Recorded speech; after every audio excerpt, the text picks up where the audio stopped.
All right, sorry, Charles. This is my first time playing this game. I'm a big strategy game guy. I've been playing Crusader Kings a little bit. Like I've gone from like Civilization and Bannerlords to like Crusader Kings, and now I'm tackling Hearts of Iron.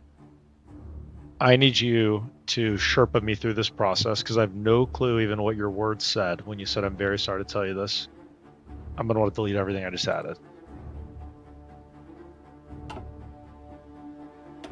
So we'll just cancel all of them.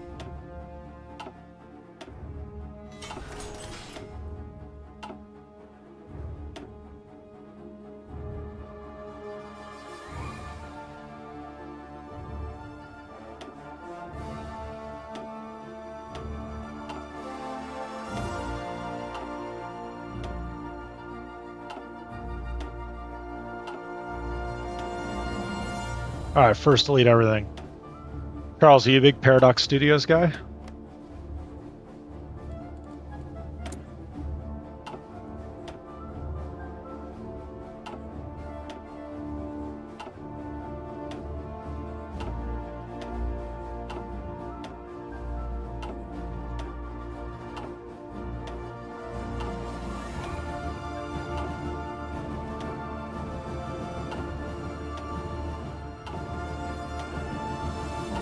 Holy shit. Delete. Delete. Delete. Delete. Delete. Delete. Delete.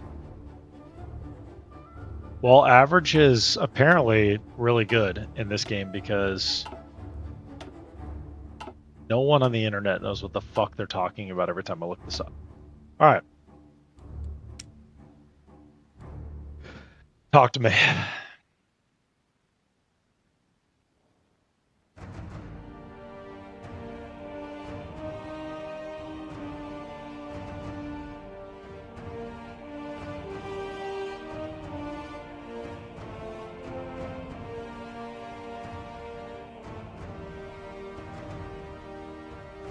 Okay, so let's just start with guns. How many factories do I want with guns?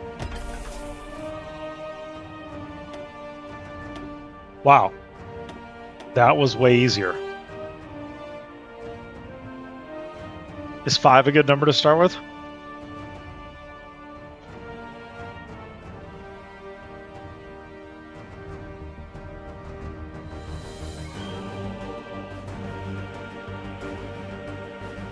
I mean, is it better for me just to skip the tutorial and hop in with like a small country in South America that I can just like fuck around with?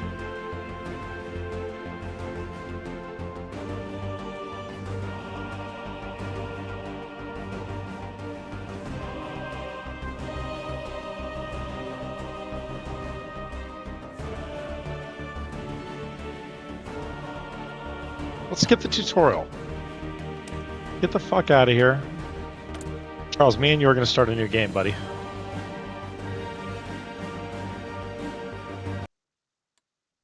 Alright, new game.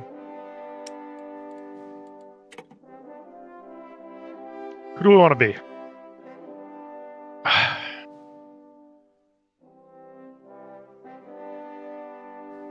That's okay. I'm totally prepared to take a beating. But like I was like, you know what? I'm really good at Bannerlords. This will be no problem. It's a problem.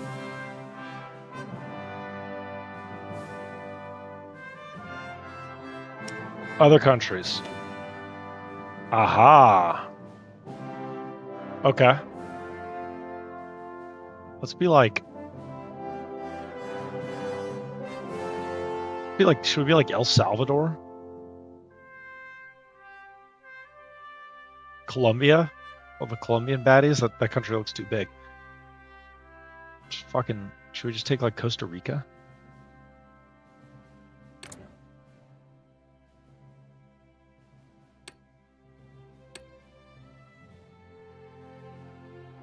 No, I don't have any DLCs at all. But, I mean, I can download them. Which DLC should I get?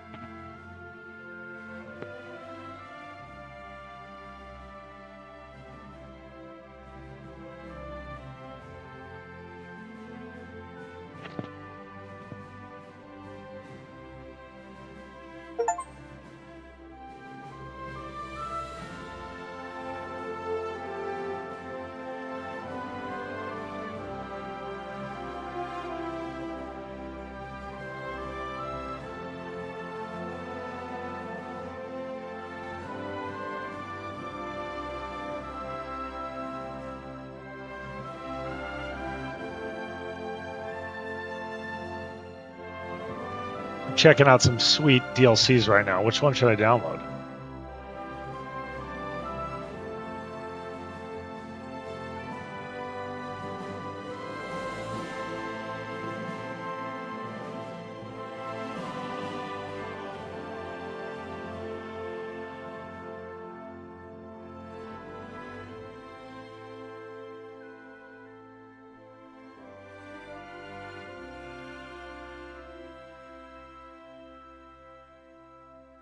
I'm going to buy 3 of them right now.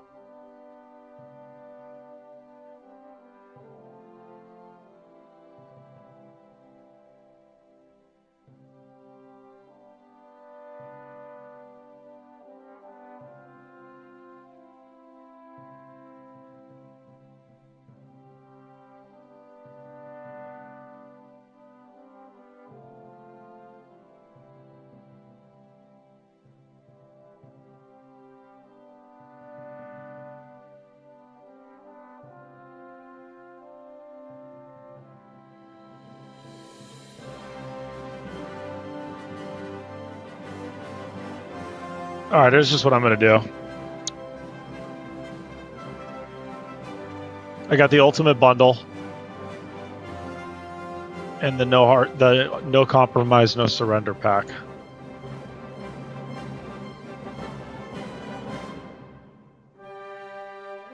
No step back.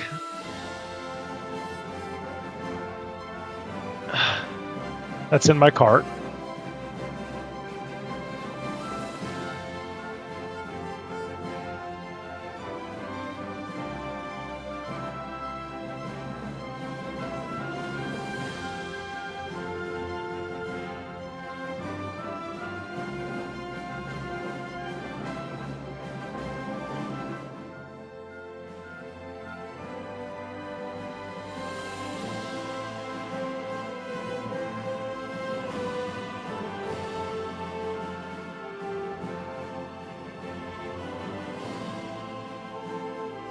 All right, I think that's a good start.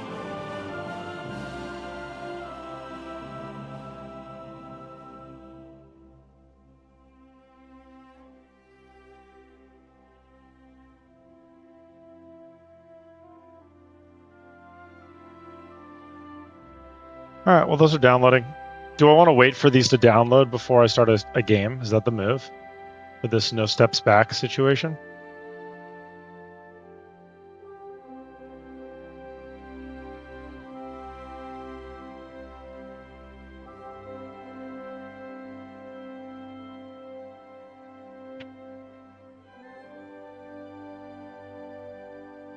All right. Well, I'm going to go on break. Let's get back on in 10 minutes. All right. Me and you, Charles, we're going to take this victory.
All right, we're back.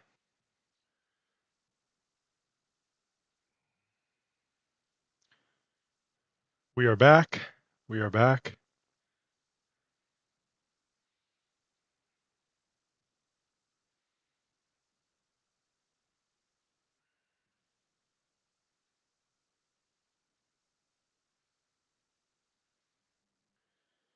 All right, dog. So,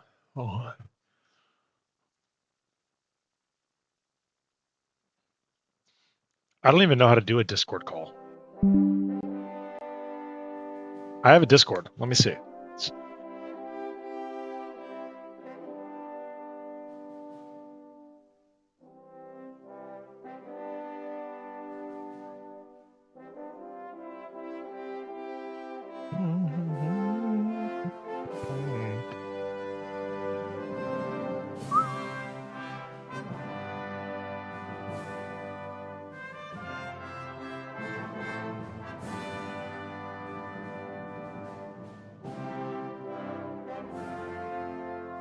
All right, my username is the same as my Twitch streaming name.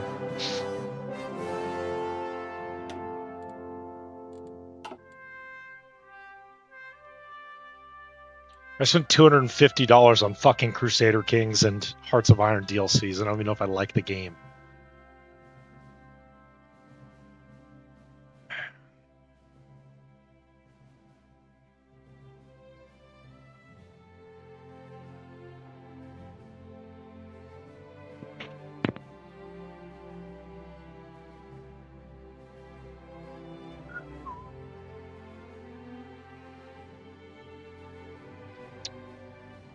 Yeah, well, I have that. I think I also downloaded that EU game. What's it called? Yeah, I have Europa Universalis also downloaded, but I hear that's like the final frontier.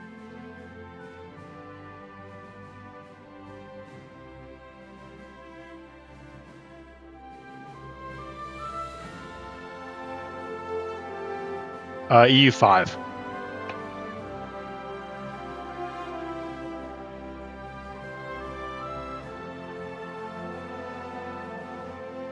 I need to figure out probably how to use Yo, what up, dude? Hold on one sec.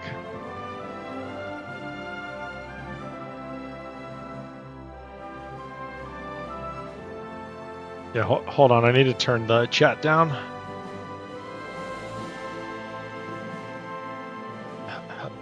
Hello? Yeah, I'm just trying to... All right, what about now? Yeah, okay, I was just turning it down.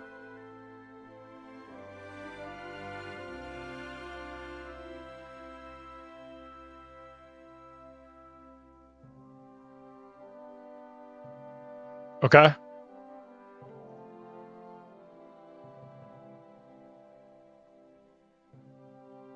Right.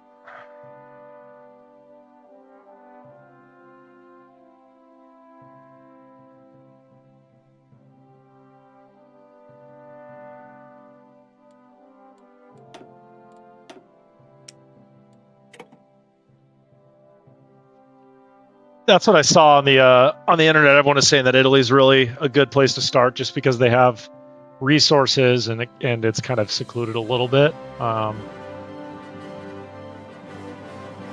Is that the historically? That's the one with Africa, Zimbabwe, yeah, Ethiopia. Okay, let's do it. Italy.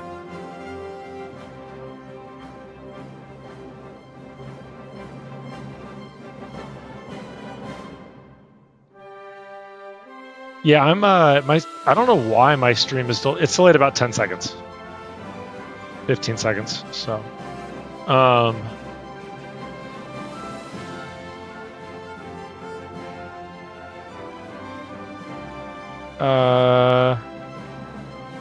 so let's try to set that up, huh?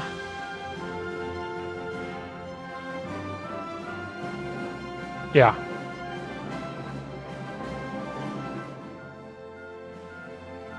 Oh yeah, I see that. Oh, okay.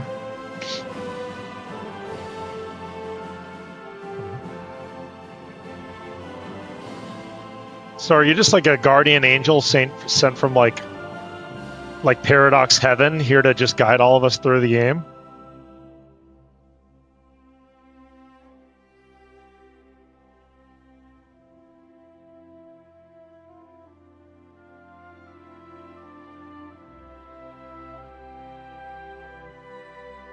Have you played the side note? Have you played the Crusader Kings Game of Thrones mod?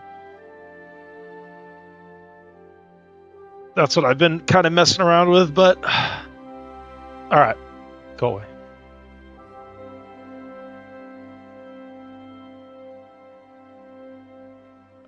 Oh, hell yeah. I'm a huge Fallout fan. Okay, well, I'll keep that in mind once I even figure out how to, Oh, that's sick. Okay, so I know the general gist of it, right? I watched like a tutorial on YouTube, but so I know here we start by picking national focus, right? And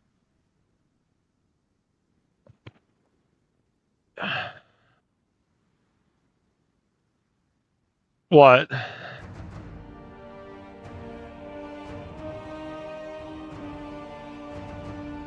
Yeah.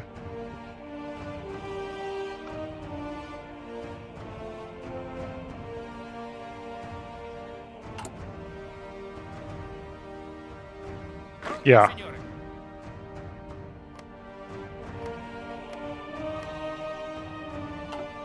Okay.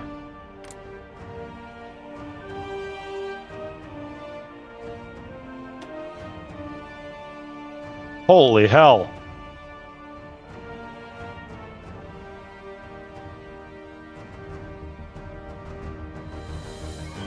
Yeah.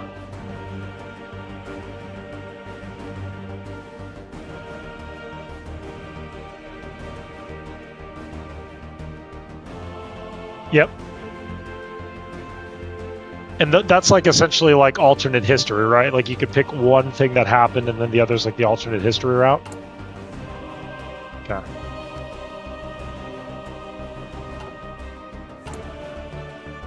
Yeah.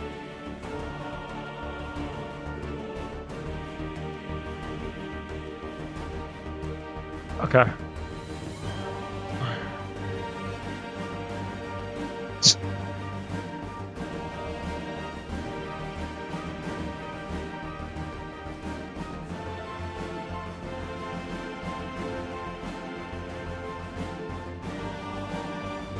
Right.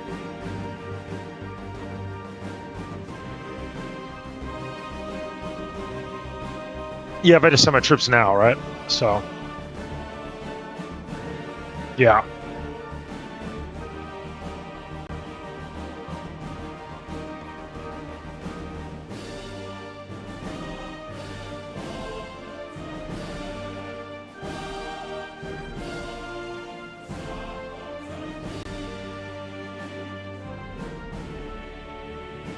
Yeah. Right.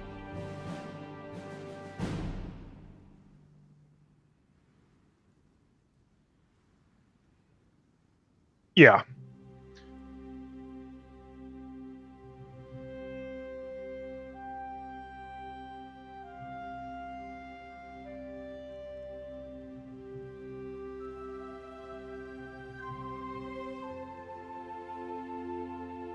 Okay.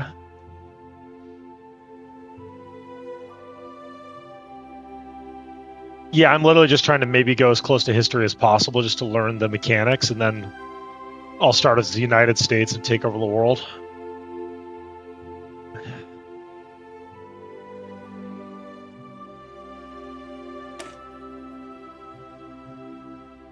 Okay, so yeah, I don't even need to do these because if I just try to conquer Ethiopia, those will autocomplete, and I can just run that tree later. Yeah.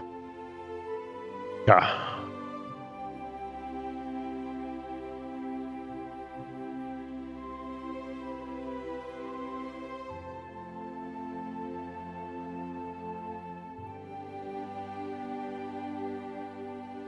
Ethiopian war logistics.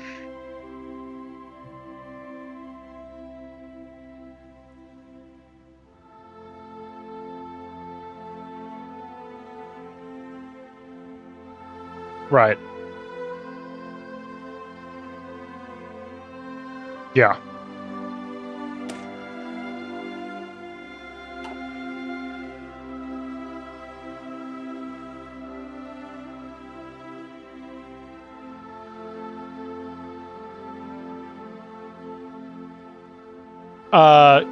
Kind of. I know it's important to build civilian factories to buff your infrastructure.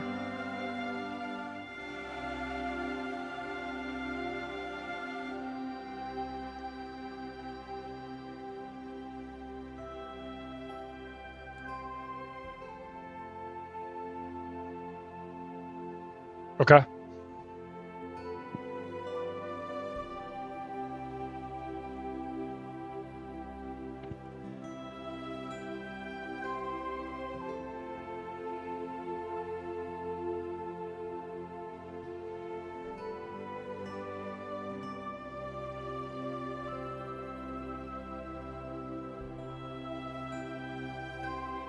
Got it.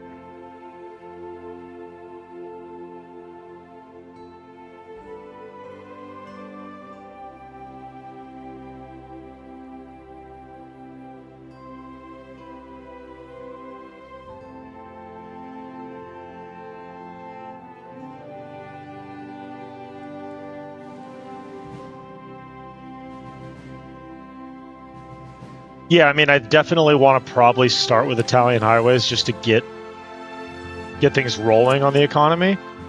Again, I have 4 years till the war, so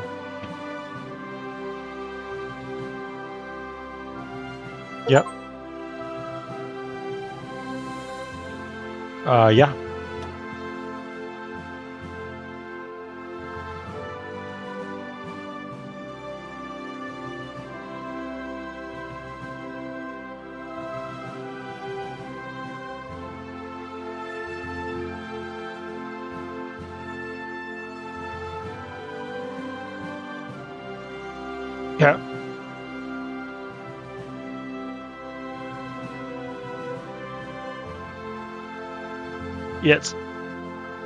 Yeah. It's just way less energy consumption.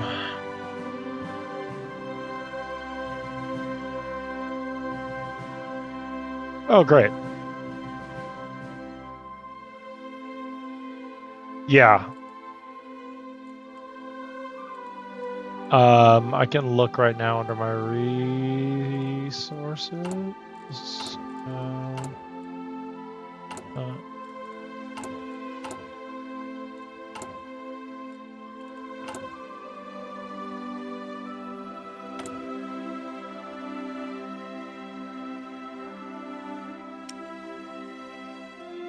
yeah. So then this, like for instance, I'm in the red on coal. So I want to do a trade with the US.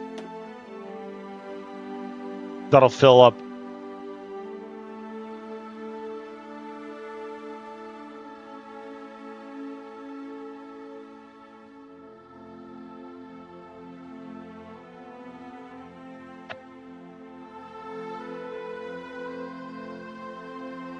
Okay.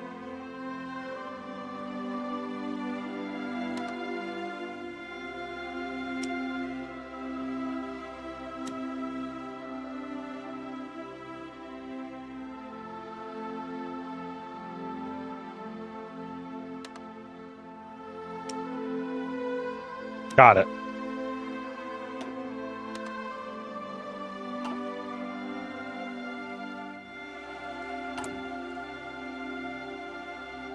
So it's a push and pull on, like, if I really want to build that tank, I got to know that everything else is going to suffer a little bit.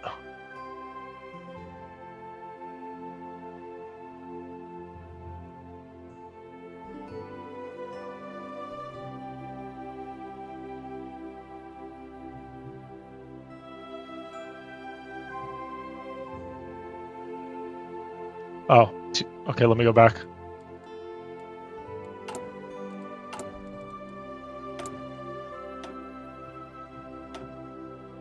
Yeah.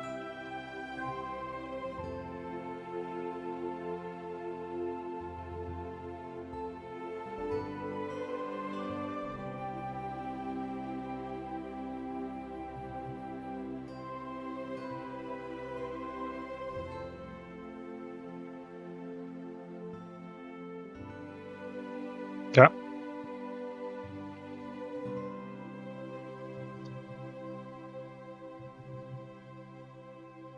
Got it.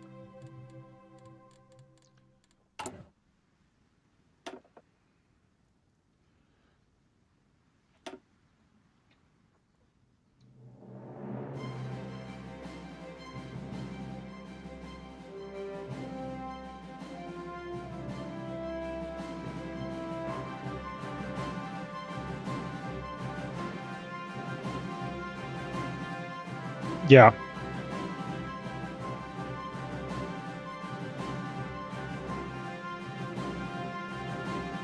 Right. Yeah, so as soon as I get political power, I was thinking I probably should move to free trade ASAP.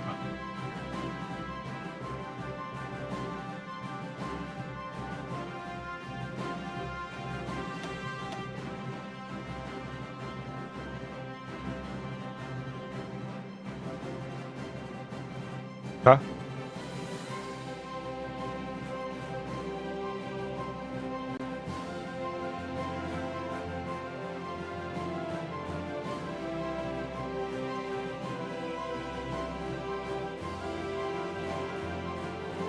Okay.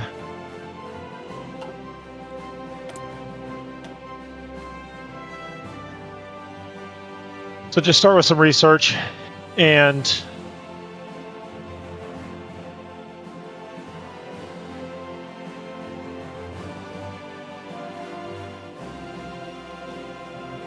yeah.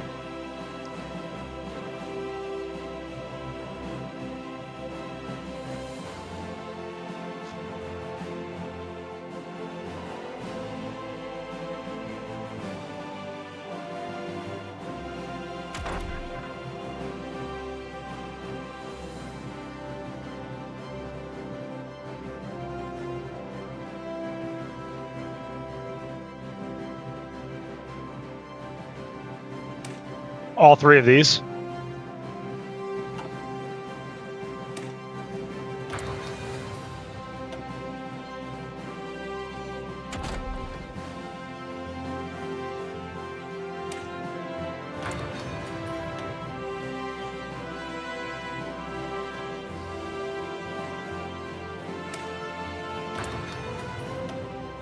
Right.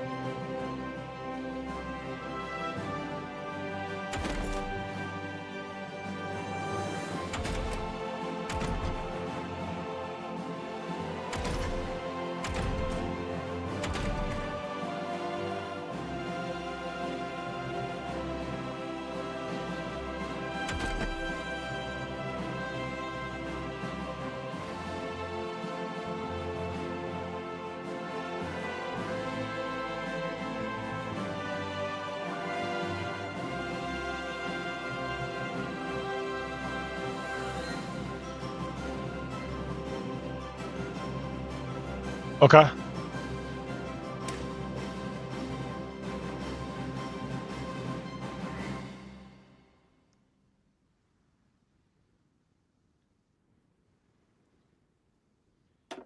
Yeah, I just literally bought the frickin' like every pack I could get my hands on.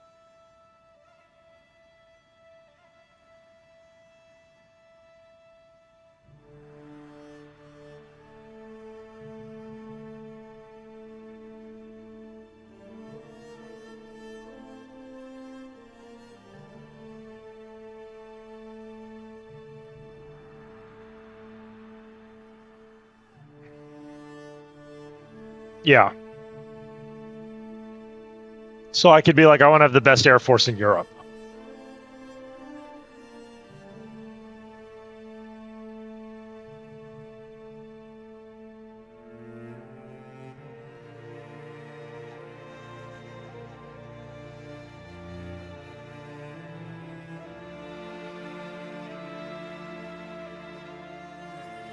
Okay.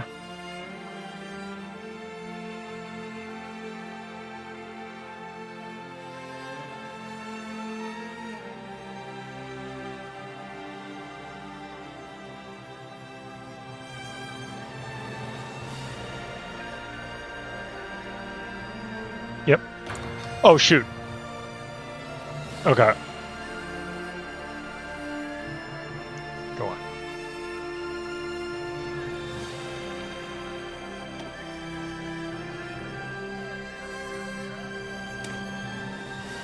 Okay.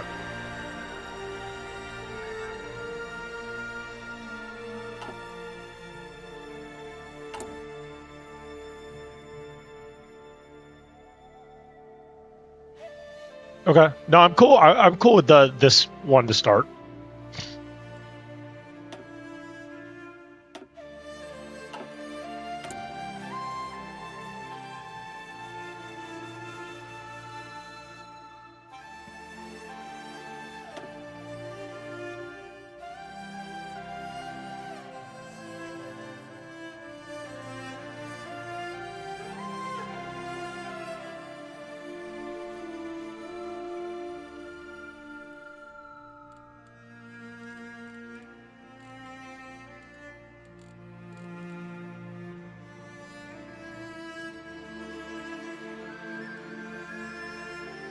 Right.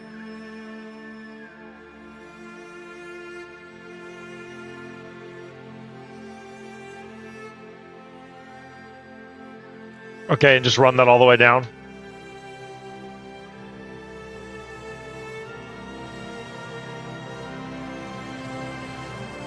Yeah.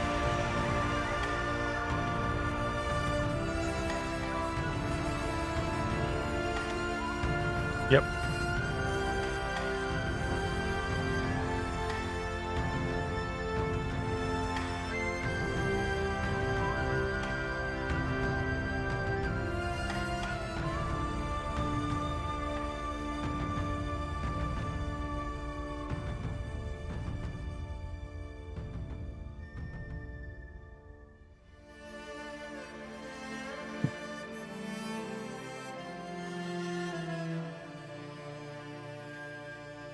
Okay.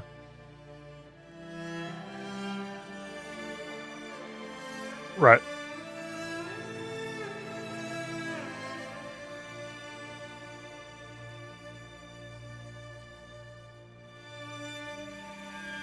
Yep. And the consumer goods is essentially affecting like the happiness of the people that live in Italy.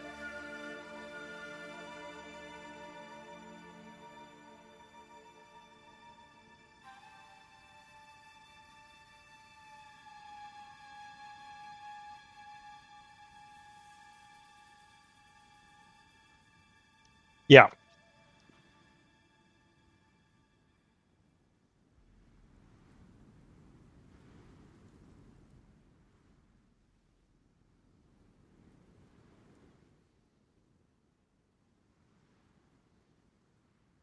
Got it. Got it.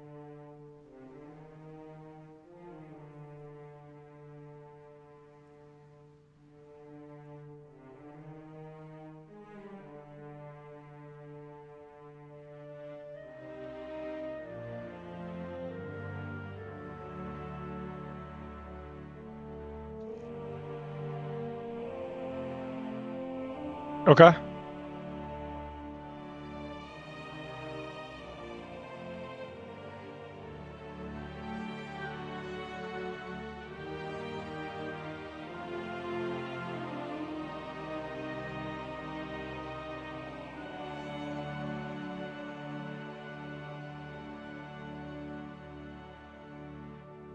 Okay.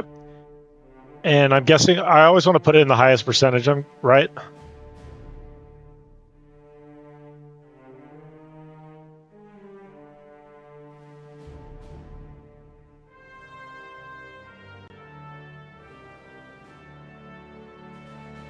Yeah, I'm not in a war anytime soon, so.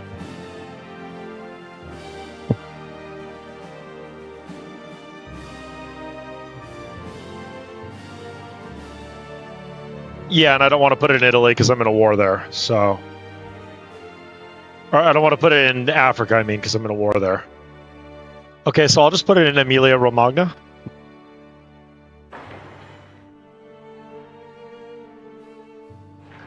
Oh. How many of these should I build?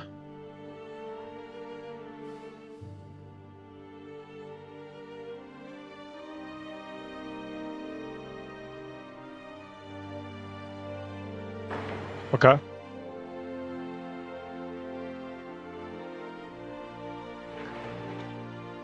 Got you.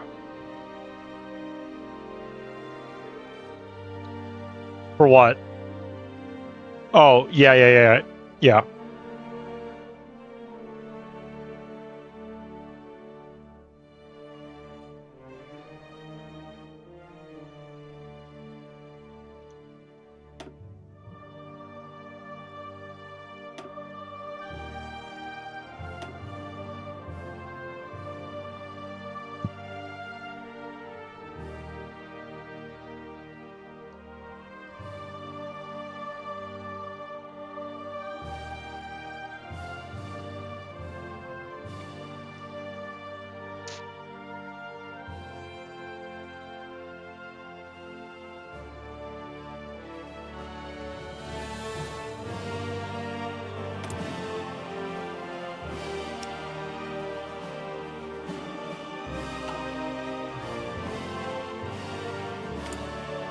Oh.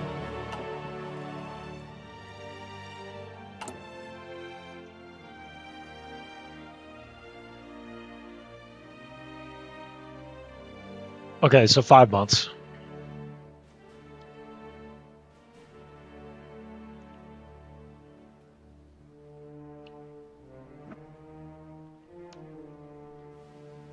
Okay, so do I want to increase it or leave it? Oh, got you. Okay.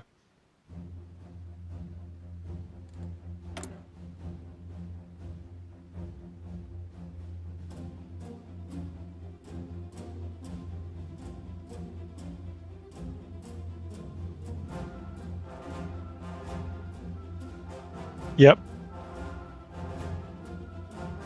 Okay, yeah, they all say 1.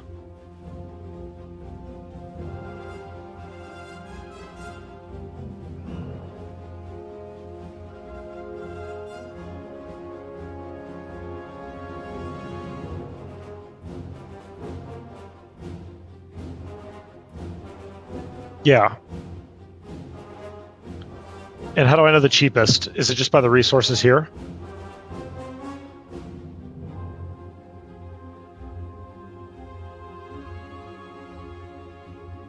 Got it. Okay. So the green shit up top.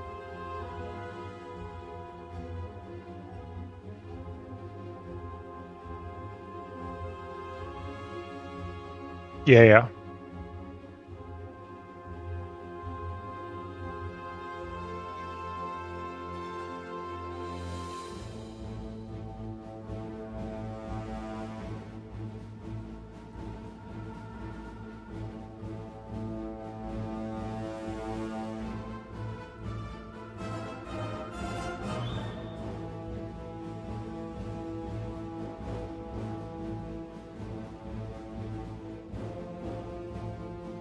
Right.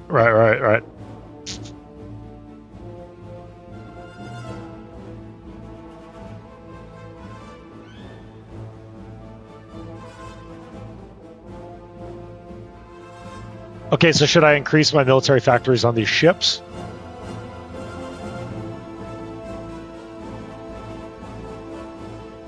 Oh yeah, okay. So I only have 1 free one.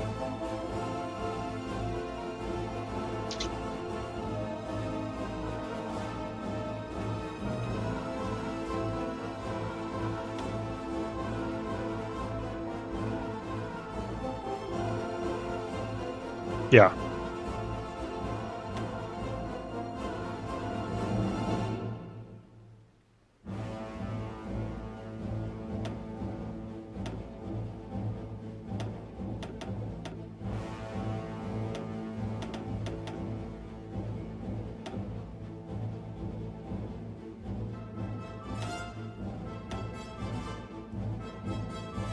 Yeah.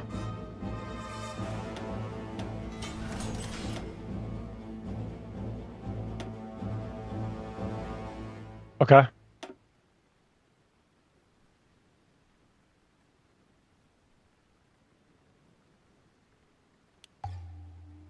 Okay.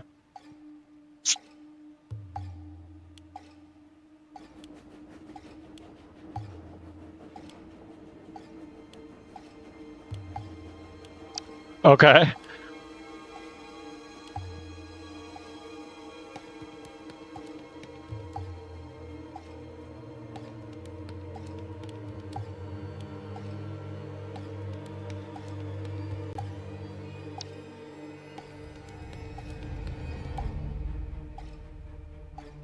Totally, totally. I mean, I'm just right now trying to understand even like these games do a horrible job of telling you what everything does.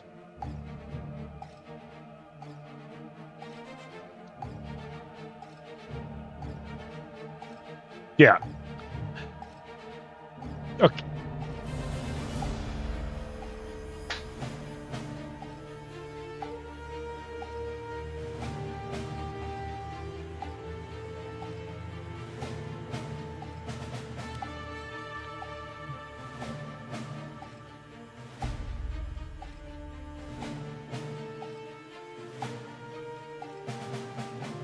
Yep.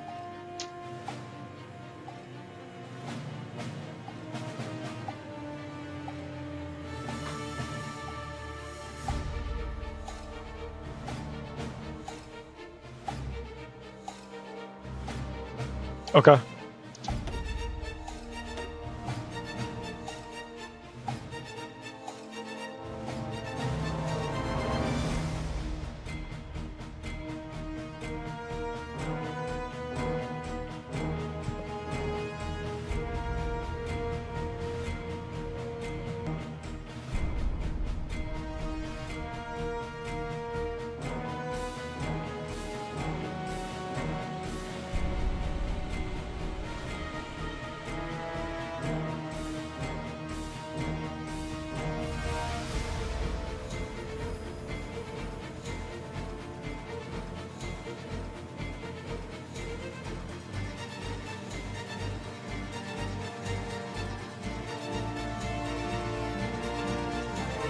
Okay, so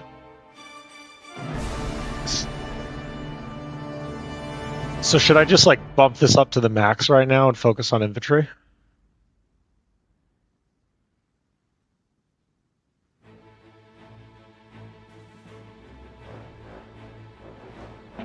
Well, I also want to get I want to get my plane side too because I spec'd into that, right?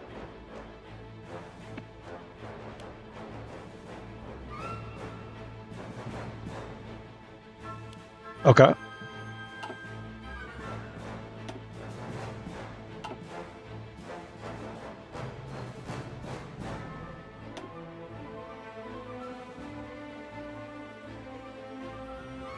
Okay.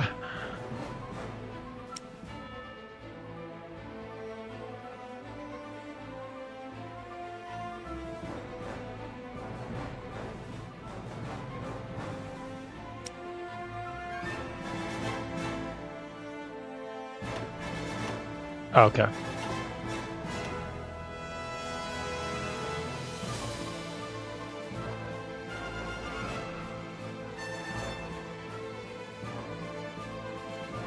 Got it.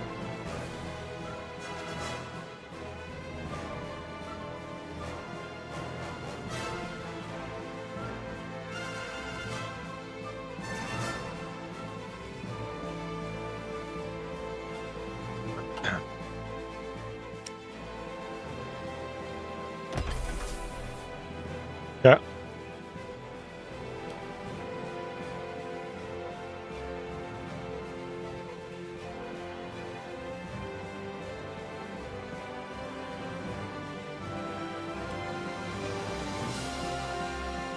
Okay, so is 3 a good start?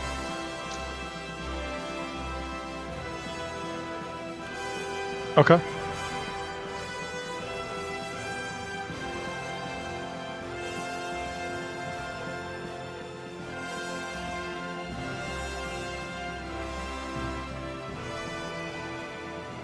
Yeah.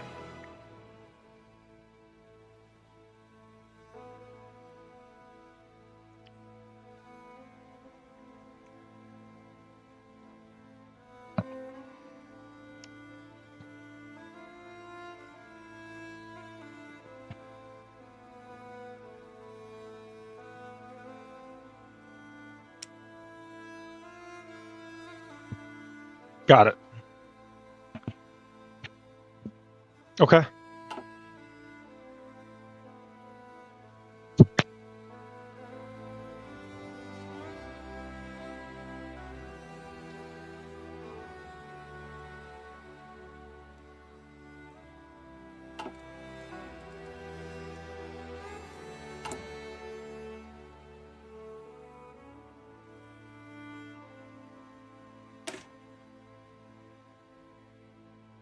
Jesus Christ.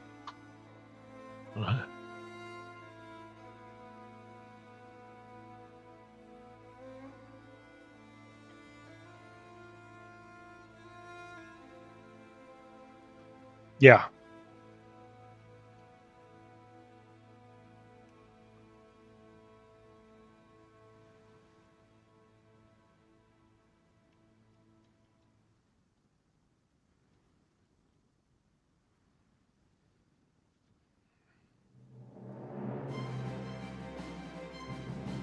Which one? Yeah. Yeah, 30.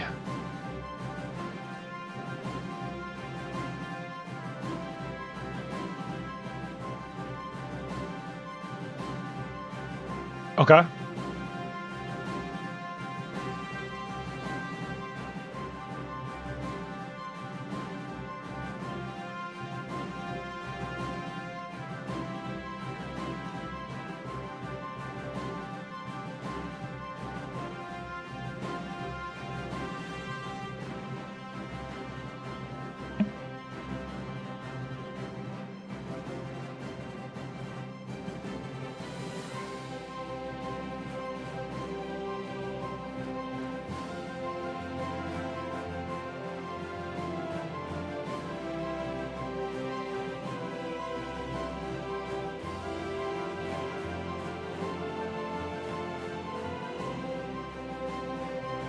Wait, are you? Sorry to interrupt. Are you also? I guess you're not coming through on my Twitch, huh? I don't. I gotta connect them. I'm guessing. Yeah, I don't think you're coming through my Twitch.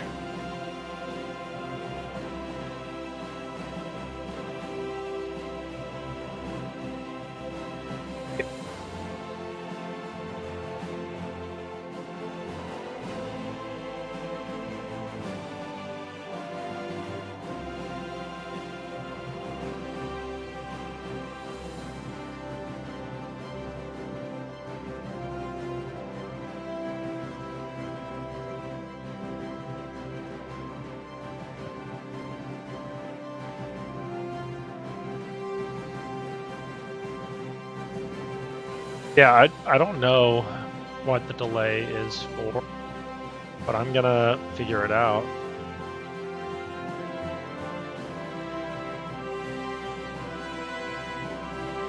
Yeah, I'm listening. Sorry.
You don't want to over invest in a certain factory and then you don't really need like, I made all these heavy fighters, but I don't really use heavy fighters, like stuff like that. But generally speaking, that equipment cost screen is where you're actually making where your stuff is actually going. Let me think if there's anything on this screen right now that you need to know. I think you can go back to the production screen now.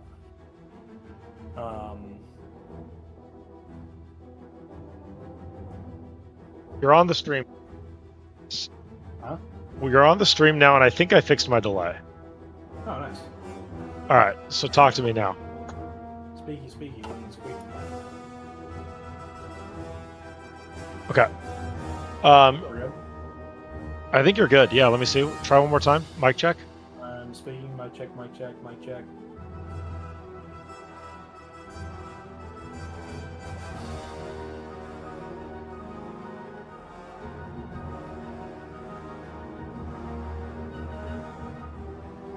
A little quiet, but yeah, you can. That's fine. I can turn your volume up in Discord. I turned it down because.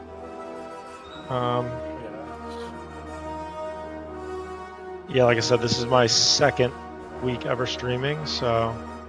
Yeah. I've done a little bit of streaming, but not much. I dabble.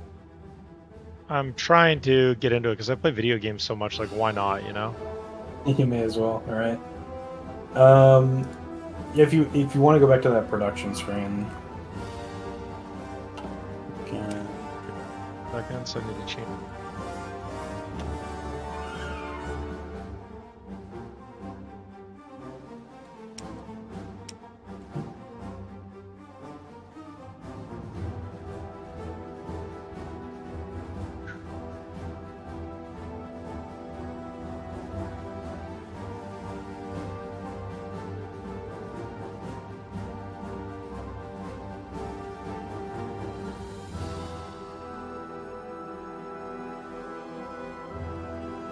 Very weird right now. that's weird.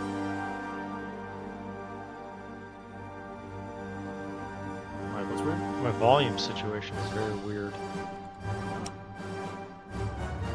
Game or me? My game. In relation to you. Should be audio. All right, I think we're good. Okay. Back in Yeah, we're so back. that's like the actual items. That's what the items are going to and doing. Okay. Make sure everything that's military is at the top. Just as like a general rule, it just makes it easier to figure that out. What it's actually doing is the stuff at the top is actually taking the resources first. So, like, let's say you only have 30 steel, but you have 50 steel. The first 30 steel will go through the top to the bottom until it runs out. And if you don't have a resource, you can still, you might still be able to produce some of that resource, but at a much lower rate. And it depends on how much you're missing of that resource. So, it's a pretty bad negative, but it's not like a game ender, like, oh, running out of resources, I can't do anything. You're still going to be producing some things. But, like, let's example, I have to have these tanks, but I'm running out of resources. You can put the tanks at the top of the list, and they'll take the steel first. Does that make sense? Yeah, so, like, if I did that. Yeah, the steel goes to the tanks first. Okay. Okay. So I still have 10 factories to allocate. There's a couple things you're definitely going to want eventually. So let's go ahead and put artillery and Just one of each? yeah, just for now, one of each. We'll put more factories on once we get them to queue, but just to kind of like organize everything. Okay. And just queue those up at the top as well? Yeah, just right. Okay. You can also press those, you see that green button? You can put shift and then the green button on the left side. Oh, okay. Take it just for the top. Okay. But then you probably want to try that. Okay. So, just on like a conceptual level, anti-air is really strong. It's not only strong because it shoots down planes, it's also strong because it makes those planes affect your units less. So, like, for example, if a bomber is trying to beat a tank, if that tank also has AA over it, the bomber is going to, like, not be able to, bomb as effectively. It might miss the tank more often. So there's, like, there is, the actual killing of planes is very important, but also stat points are super important to, Okay, so, like, 3? Yeah, for now, 3's probably fine, and then maybe 3 for artillery, I guess. Okay.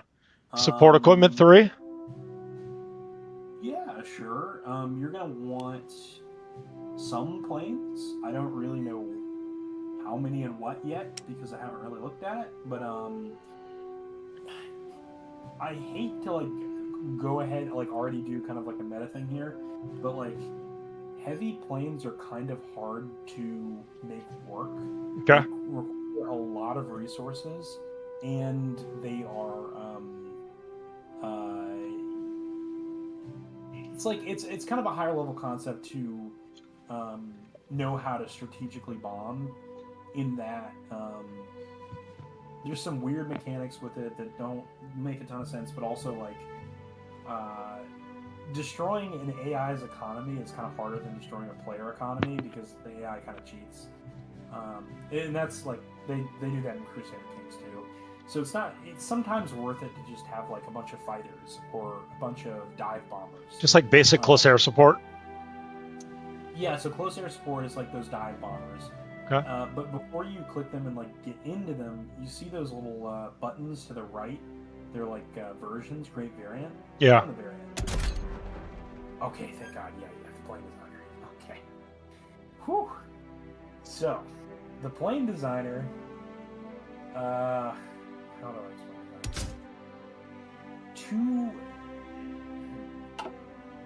Maybe we shouldn't click on that. Sorry.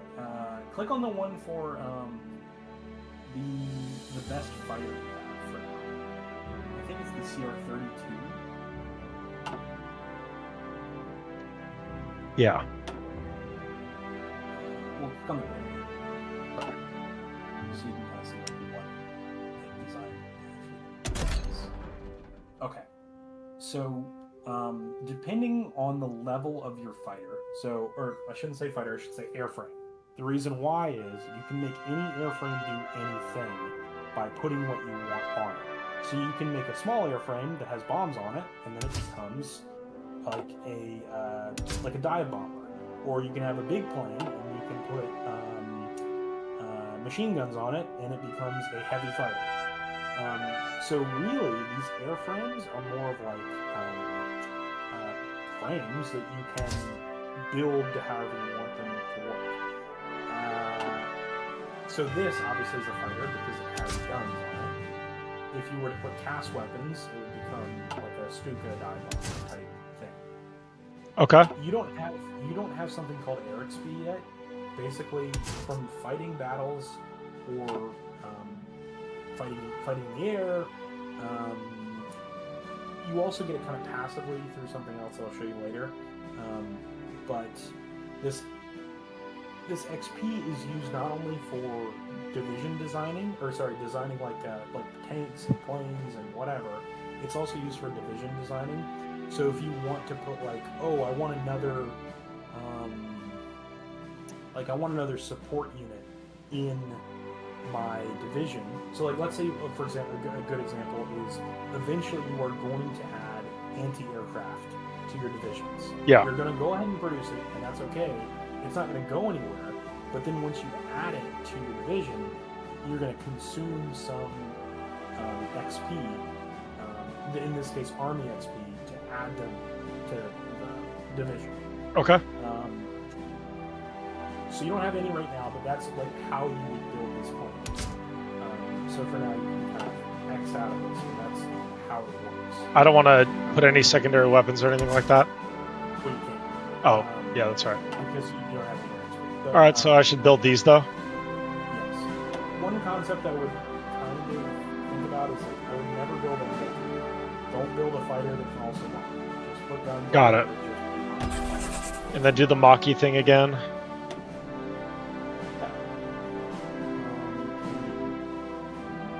Yeah, I just clicked it. Oh, I see. Okay. So there's actually two places to do that. Design can be an MIO and a production. Okay. So you see how your production line has that little symbol next to the growth? It's like a. So like next to your points, next to the green points you just put in. Yep. There's like the growth with the red bar. Okay, yeah. To the left of it is the Machi symbol. Yep. So every time you build a plane, it increases that. Okay. But also designing a plane does that too. So when you design a plane, you can select which MIO it's going to give its bonuses from. Okay. So just make sure both of those are the case. In this case, you can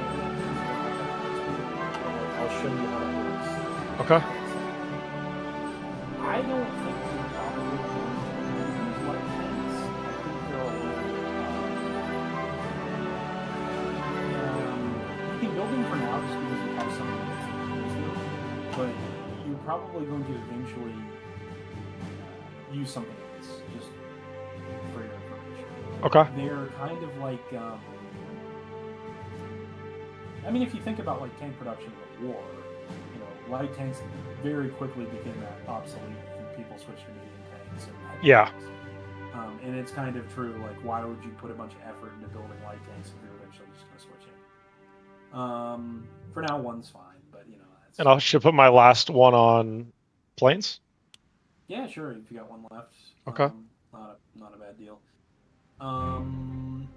Just so you see what it is, you see that red symbol, the next button, there's a red symbol with a wrench. On the very top.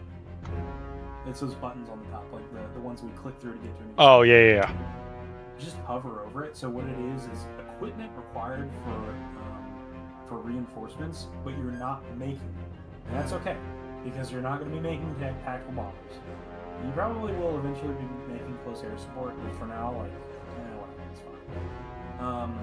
But that's what that means, is basically something is requesting that item and you're making none of it. If you ever just wanted to like get something off your screen because you know you don't actually care about it, you can right click that, and that's okay to write. You can just right click. It'll go away. Okay. I guess it wants us to do air next.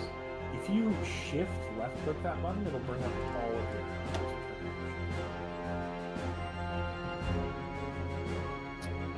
You have some in Africa? Sure.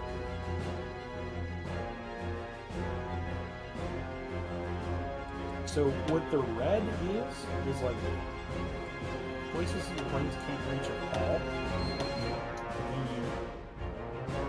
But you can always fly them to any airport anywhere. So if you have planes in Ethiopia, just because there's red in between Ethiopia and Italy, doesn't mean you can't just click them onto an airplane. Okay. This is just like a mission. So for example, if you want to shoot down fighters, they can only shoot down fighters in Italy and some in like that Croatia kind of region. Or in a sea zone. Sea zones are separate regions. If you ever need to fight an air battle over a sea zone, just know like you actually have to click the sea zone. It's not like it's like its own thing.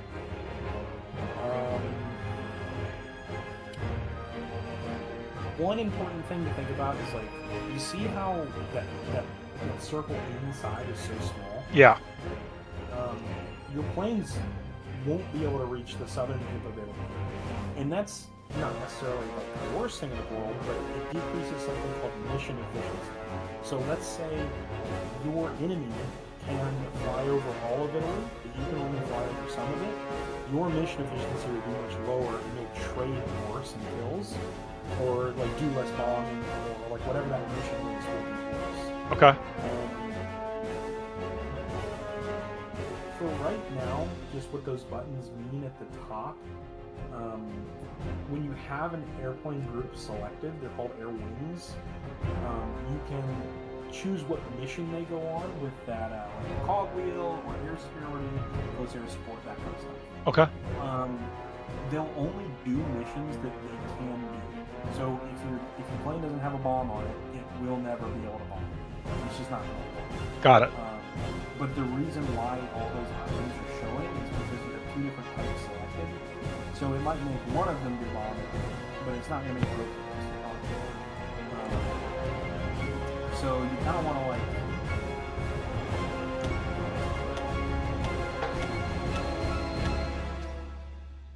So like if I'm in a war, I should have these guys doing not pilot exercises, yeah? Right, exactly. So you probably want them on air superiority. What air superiority is it's like fighter-on-fighter violence. It is trying to kill other fighters. Fighters can also do something called interception. Interception isn't great unless there's no fighters in the sky. You kind of want to control the skies before you start trying to shoot down bombers. Got it. Air superiority will do some bomber shooting down, but it's kind of like we'll deal with that later kind of thing. We'll focus on that. So then these ones are bombers only. They can't do air superiority, so I have to pick close air support, strategic bombing, naval strike. Yeah. So should I do strategic bombing? So these all kind of do different things. The first one is close air support. Close air support does damage to individual divisions. It'll bomb a tank. It'll bomb infantry. It'll cause kills and it will cause equipment loss. Strategic destruction is like bombing supply lines or Any sort of infrastructure. yeah. What's the one right before that? Interception. What's the one to the right of that? Naval strikes. What's the one to the right of that? Logistical strike. That's what I was trying. So that'll strike like supply. Okay. And it'll make Kind of want to do that, huh? It can be good, but like eventually you're going to be using those supply lines. So honestly, I like using close air support and close air support and air superiority the most. Okay. There may be certain times when you want them to do something else, but just like generally speaking, those are the always good options. So then with this, how do I move this south so I can cover all of Italy?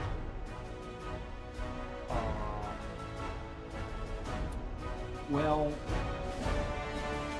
I probably can't. I mean, I have some troops that can cover the south, so I'm fine. Think of the zones as like a full section. So if you're covering some of it, you're covering all of it, you're just not doing it effectively. The zones don't really like get broken up. I kind of just use that as an example of like, notice how your efficiencies will go down if you're not covering the whole region. It's not as if you put others down south and you're now covering the whole region. It's the fact that those fighters don't have the range to cover the whole region. Gotcha. Okay. So their specific efficiency is going to go down because they can't cover the whole region. And that's why range is a super important stat on planes.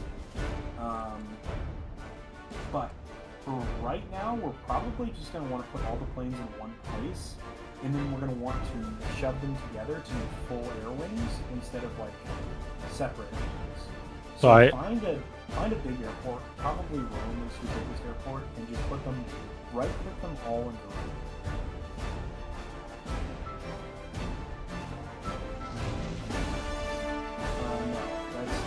That's the zone. So you click the zone, click on the arrow. You see how there's like a golden airport?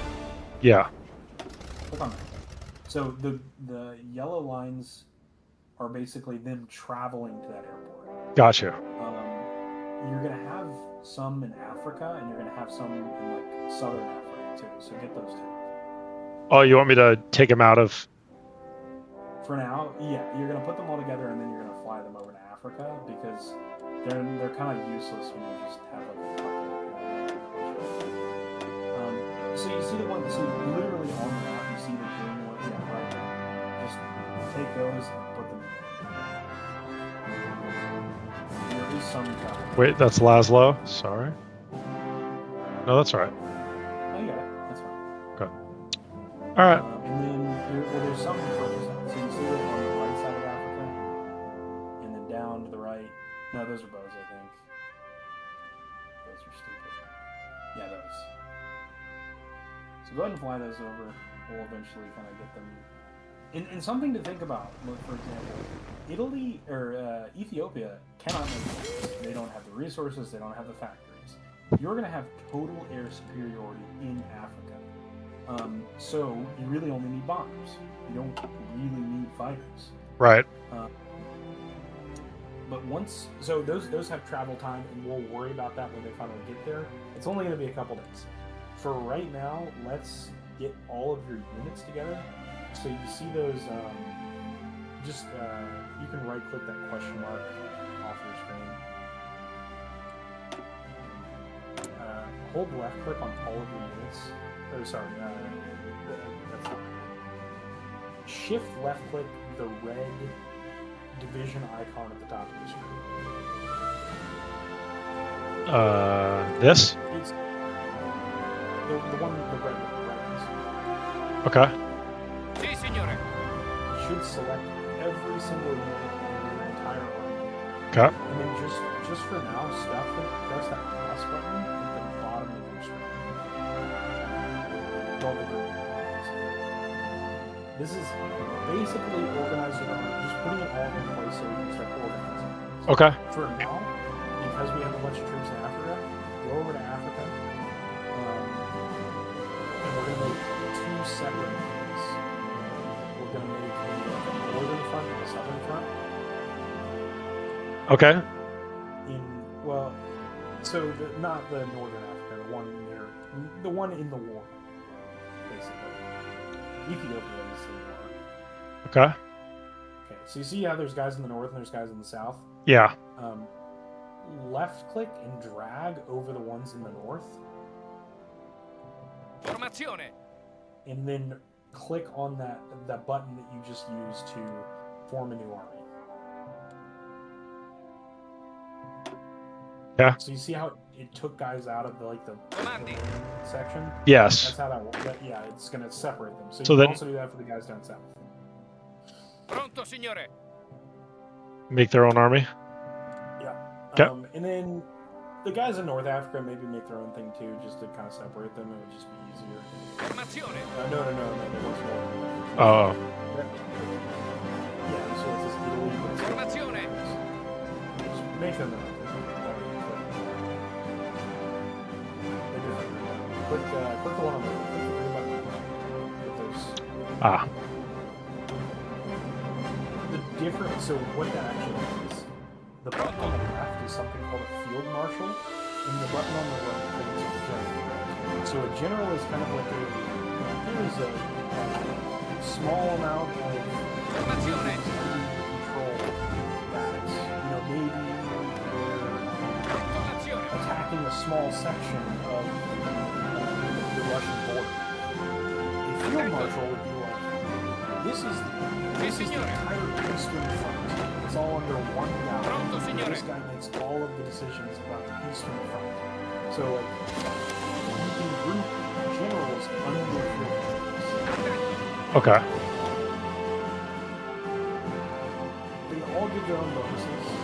Field marshals obviously are kind of like can give more bonuses because they're bonusing each general below them. Got it.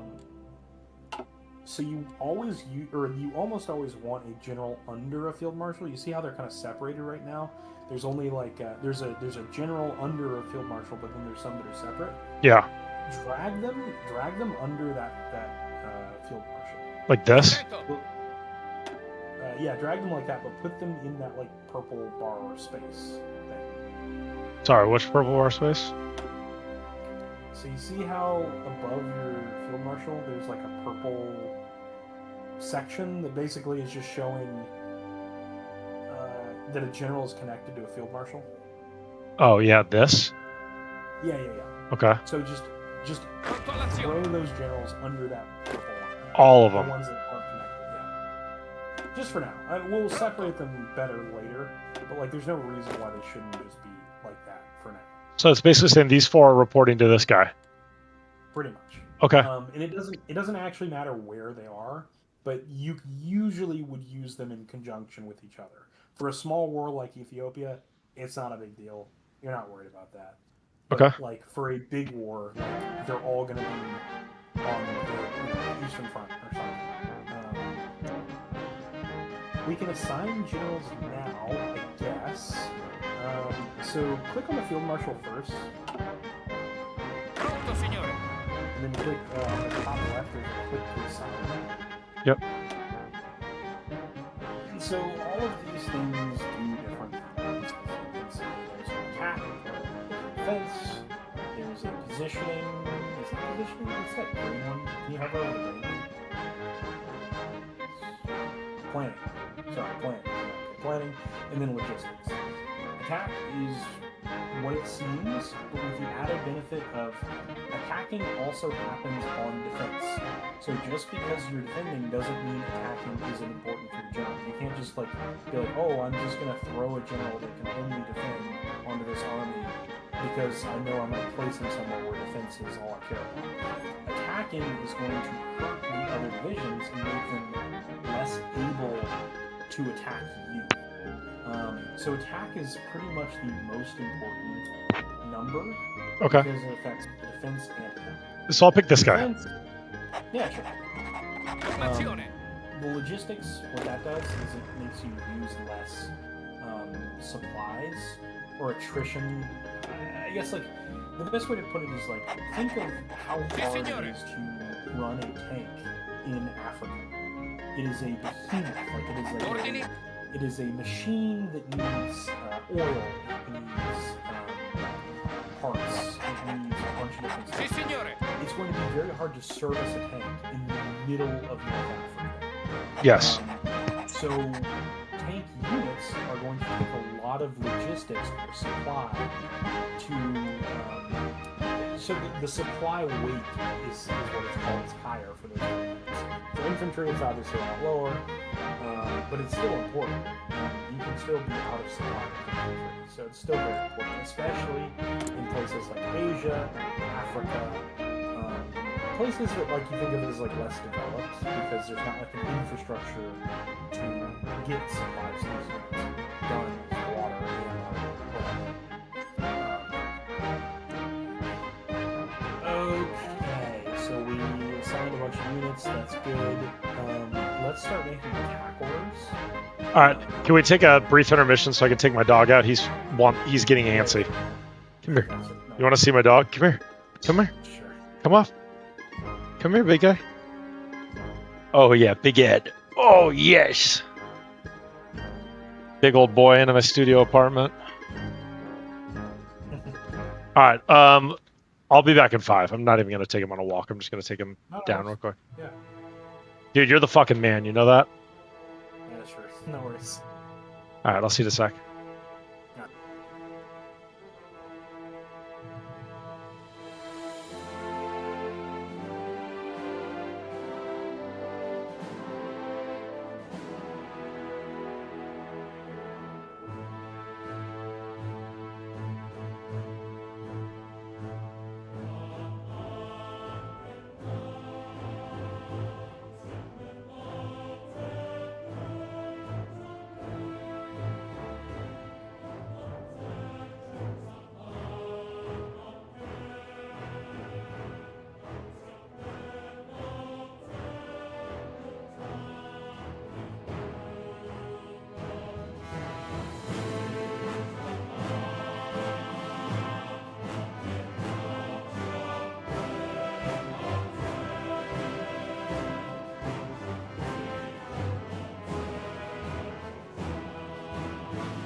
All right, we're back.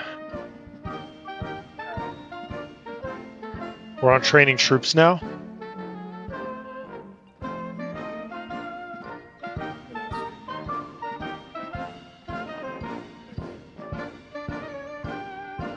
Alright. Well, we are on train troops. Just because you can train troops and the game says like, oh, you can train troops doesn't mean you necessarily should. We can kind of go over how it works, but like... Is it just more resources? So remember like the stockpile of guns, you're building all these guns, they would go into training new units, or the manpower, like it would go into making units. Just for now, just so you see how it works, click train on like a random unit, doesn't matter which one. See the infinity symbol? Yes. That basically means if that unit is produced, it will then make another unit forever. Like every time a unit gets produced, another one will then start producing. You don't really want that. You kind of just want the amount that you want, because eventually you're going to run out of manpower, and you'd rather the manpower be used for like, eventually your guys are going to get shot and they need to be replaced. Right. You don't want to run out of manpower for the units on the field. So you almost never want to have that on the infinity. And instead you want to use the add unit button. So if you click add unit, right under that one,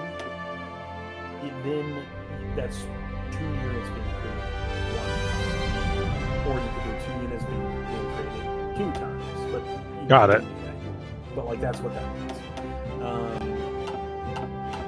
Yeah, so like these armies, they're usually in a set of 24.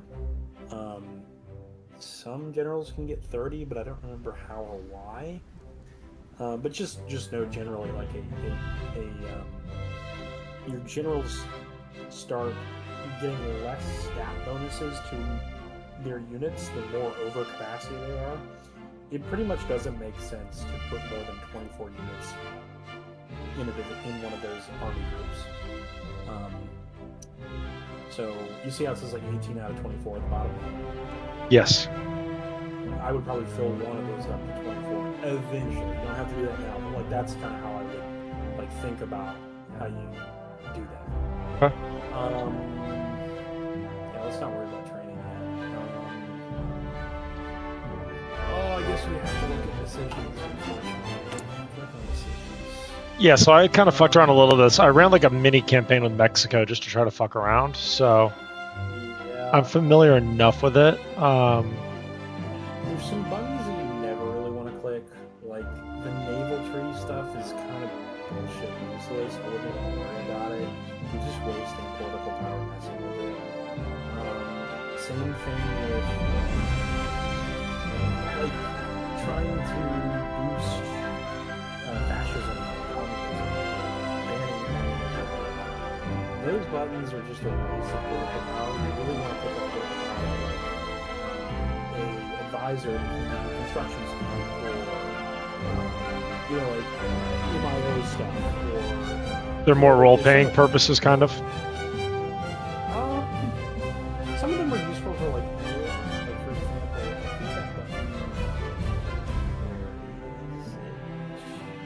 you see the one that propaganda efforts? Yeah. I think there's like radio propaganda. Yeah. It's like base war support. War support. On that top bar, you see where your political power is 1. Next to that is stability, and then next to that is war support at the top, the very top. Yeah. So go to the third one. So as you can see, right now you have, I think that says 65 war support. And right now the effects from war support are mobilization speed, division attack on core territory, division defense on core territory, and daily command power gains. All of that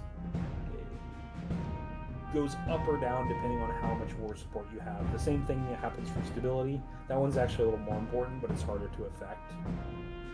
But like as you can see, effects from having 42% stability, you're getting negative political power gain, you're getting dockyard and factory output.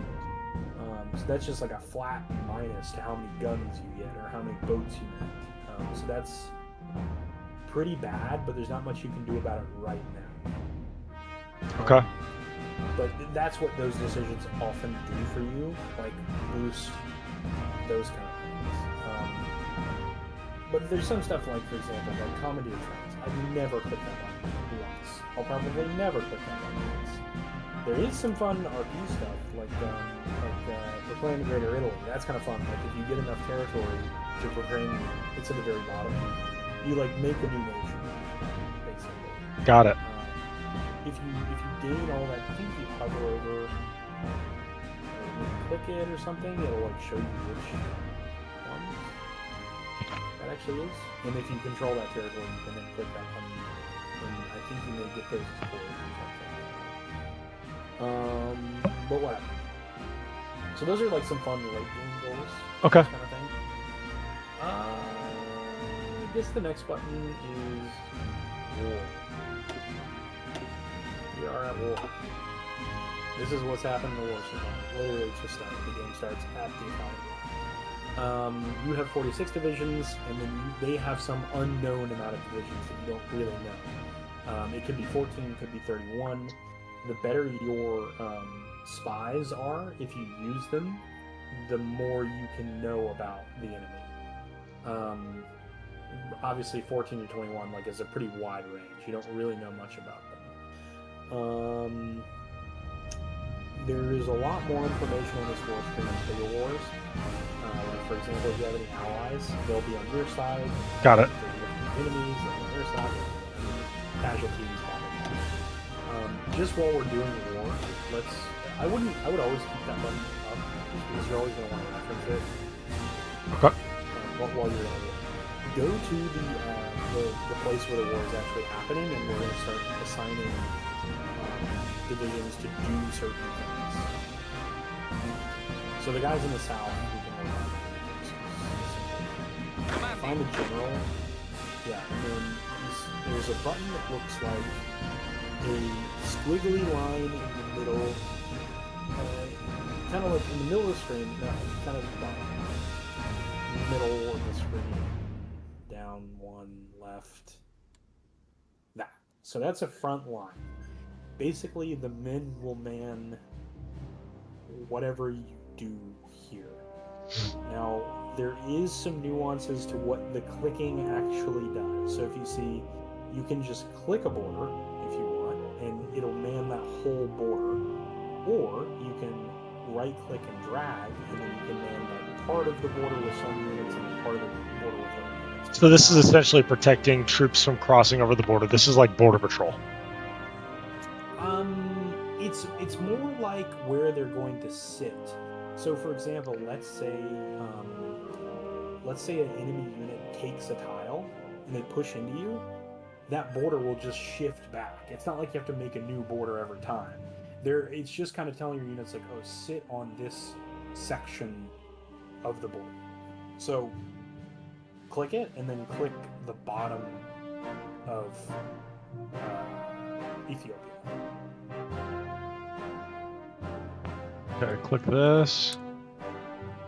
So you see how, you can pick any border to go on. If you left-click that border, it'll occupy the whole border. Oh, shoot. Oh, that's fine, it's fine. You can fix it. You see the trash can button on the far right? You can just click that and then click the order. So now, try to do that again. Whatever. Well, not the ability. Don't worry about the other thing. Just the front line, and then try to either drag across the whole. Fine. Yeah, that's fine. And then eventually I can't tell, but does it say like there's a certain amount of divisions assigned to that line? Is that what it says?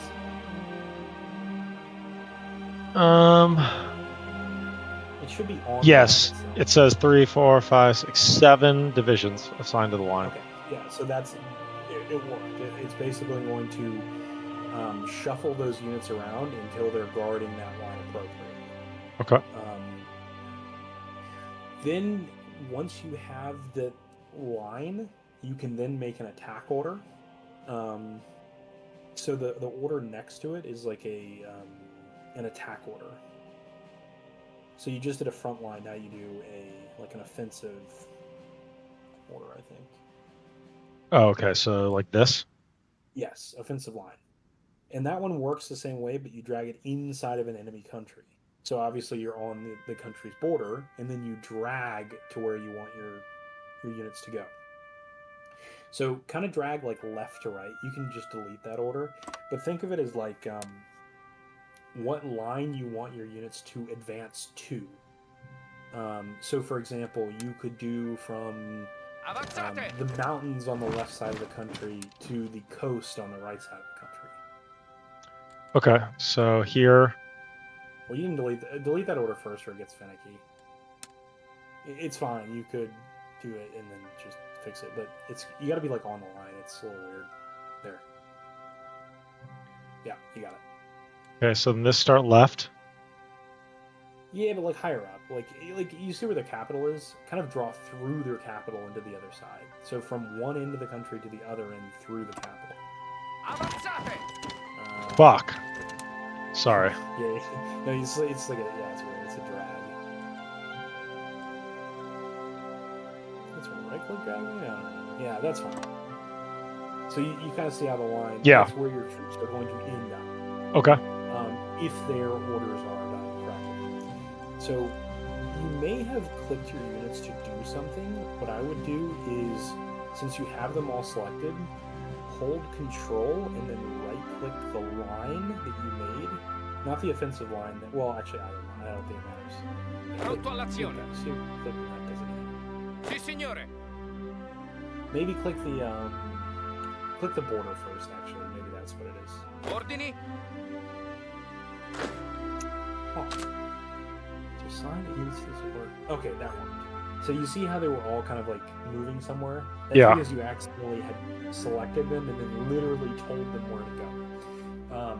The difference is pretty significant, but you may still want to do it manually depending on your situation. So these offensive orders, they get planning bonus because it's like a part of a larger offensive operation that your generals planned.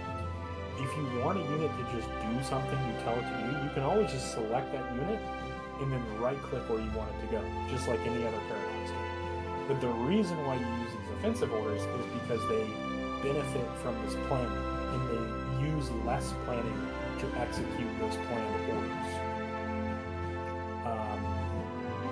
Trying to think of... so like a good example of when you might not want to use this, tanks are a great example. Like, you can usually beat anything with a tank, but if you want to like blitz through a line and encircle something, you kind of just want to tell your tanks where to go instead of trying to like follow this weird attack order. Right. Where they'll stop and help another unit or do whatever. You kind of just want it to do what you tell it to do. But in this case, like for a bunch of infantry, this is kind of a good solution. So now you want to do that from the other side because you've got forces on the north. Pronto, signore. Now, one problem is there is a country, and this is kind of like meta. Like you don't necessarily know this is the case, but like if you know about history, you know that the country next to Ethiopia also joins this war. That tiny little country called like the Sultanate of Austria or something. So you kind of don't want all of the units on the Ethiopian border because you kind of know that then like we might need to shift into that country when that part is declared. How you selected just some, that's what you want. And then I might even select a few over on the right and put them over on the left, because that little country is going to straight right over. So you can put most of them on the other.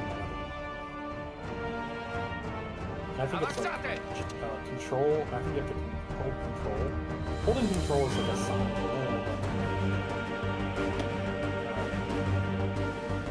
So hold control when you have something selected.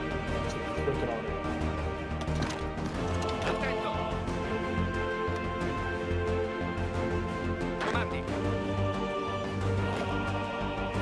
So now they'll eventually walk. Okay. It's just because the game hasn't started, so nothing's happening. There's, I think it's 3 other units you can start ordering. So you can do these lines even with countries you're not at war with, which are prepare for war. Got it. Okay. You often will. You chose the offensive line. Oh. You have to do the line first instead of the defensive line. You can also click shift. Okay. So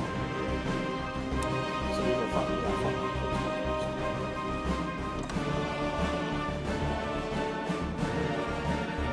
Offensive line. And you can just do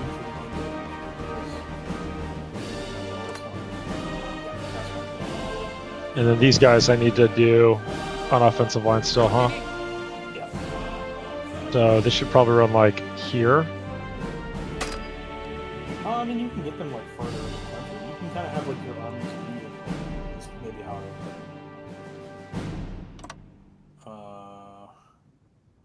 So you see where your offensive line on the other side is? Yeah. Like I would put it where that is, but from the top.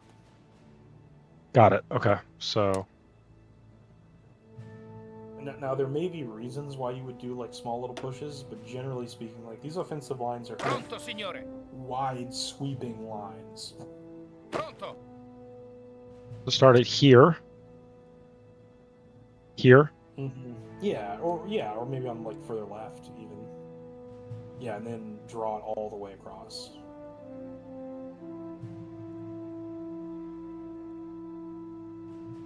Well, I mean they're going south. Like, you can draw it from the left side to the right side. You don't have to like draw it up. Oh, like that. Remember, that's where they're going to end up. Okay. Yeah. One thing that may not have happened, and I can't tell because it's kind of hard to see your screen. Does the offensive line? It should have a number inside of the offensive line of how many units are on that line. Yeah, 13 divisions, 2 armies. Okay, so it has 13 divisions. Well, it should be Army 2, not 2 Army. Yes, our Army 2, yes. Okay, yeah. I think that's what it was. So go to the line, the defensive line that you create, not defensive, the front line you created at the top are there 13 units on that front line? Don't like count them. Like, what does the yellow bar say? Oh, yeah, it looks like 13. Okay. Kind of surprised they would not work. Just because I didn't think you had those two guys selected that are moving over the other line, but whatever. Maybe it's fine. If you're ever not sure, you can This select the... this group is not included. There we go. Right. That's who I wanted to be included. So hold control and then click them on the offensive line too. And they should be included. Yeah, that worked. They'll eventually... Yeah, now it's 15. So, you see those check marks with the arrows above your generals? Yeah. That means you have a plan in place that you can execute. If you Got click go, they'll go. If Got it. they're stopped, they'll stop. One important thing is you see those two arrows next to the button that looks like a cogwheel for training? You can choose how aggressively you want them to attack. It's on like the left side of that bar. Yeah, so you see the two arrows moving to the right? This? Yeah. So kind of the best way to think about it is like if you're doing an attack, you probably want it to be the most aggressive attack possible. If you are doing an aggressive attack that isn't working, you probably shouldn't do that attack at all. Right. There's not really a reason to have you kind of want to go either all out or not at all. So aggressive is usually what people keep their lines on, but remember you have to do that for everything, or you could just select the field marshal and it'll select it.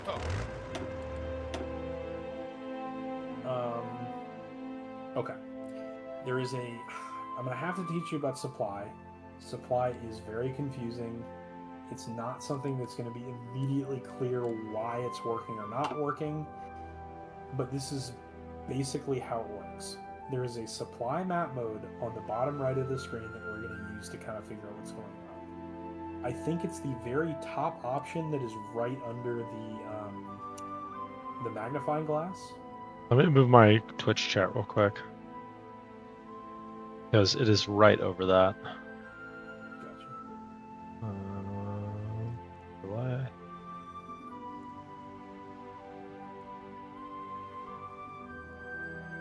I do have work in the morning, so I need to go to bed probably by 12, which is an hour for me. Dude, no worries. Like, I'm just having a good time hanging, so no stress. Oh, yeah. I stream every night, so. Oh, cool. Yeah. So the option, right next to the guy, like the little army button. Yeah. Right under the no, on the far right, on the far right, but it's directly to the right of that. It's the top option on the right side. Yeah. So the supply map. Click that. Supply stems from your capital. You can kind of think of it like everything gets produced at your capital and then is propagated by supply hubs and railways. Yeah, okay. I got you. And then also these like convoys. Convoys are kind of like trains but in the water. That's the best way to think of it. The way to get more supply to somewhere that's not directly in the country is to construct a higher level naval base, not a dockyard, naval base. Those are different, and that will add more supply to. You can think of it as like a bottleneck. If you only have like a level 1 naval base, it can only bring in so much supply. But if you have like a lot of interconnected naval bases with railroads running in between each other, and you may be able to get more supply in even just from like level 1 naval bases. That being said, a higher level naval base will give you more supply, and often that is the right decision. But just as an example, you could have multiple, and multiple are often good. Because like let's say like just in you see where there's purple bluish bits on the left side? Yeah, these. If if you scroll in, you'll see the supply nodes. So in this case, it's a naval base that's supplying. Yep. Let's say that naval base gets taken. Well, then your troops are cut off and technically encircled because they have no way to disembark units from any tile just because it's next to the ocean. In the same way that you have a really hard time loading people onto boats unless there's docks and infrastructure, like a place for repair stuff like that. So that's what these like naval supply bases are. Okay. They're basically like a wharf.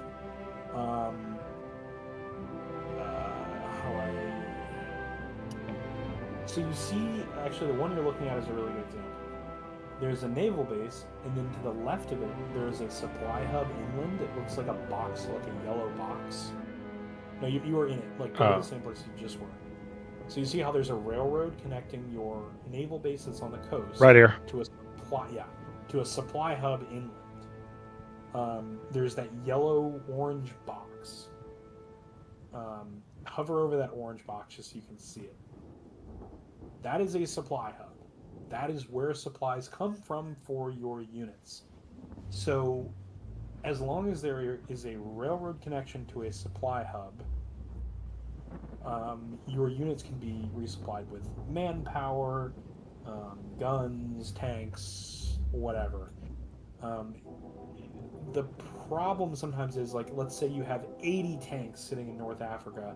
They're going to require way more supply, so you may not be able to ship all of those supplies to the right spot quickly or like efficiently enough. Okay. And some ways of mitigating that is better railroads. Okay. So, or maybe like a bigger naval base, for example, could also be another option. It just depends on what's bottlenecking it, and it's kind of hard to figure out why supply isn't coming if it's not coming. Sometimes it's just a distance thing. It doesn't, like, for example, if you see you've got units directly to the left of that supply hub sitting in that tiny little, I think it's Biscaya? Is that the tiny little town? Yeah, Biskia. Yeah.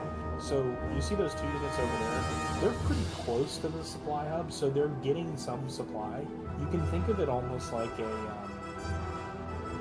area of effect that a supply hub has, and it gets bigger and bigger depending on the motorization. So, motorization level is how many trucks you use to propagate resources. Okay. Trucks can be used in divisions themselves, but they're also used for shipping supplies to your units. So I said supply comes from the supply hub, and that's true, but you don't have to be standing on a supply hub to get supply. The trucks have a certain range that they will extend from that supply hub to reach your troops. In the mountains it gets smaller, in the marshes it gets smaller.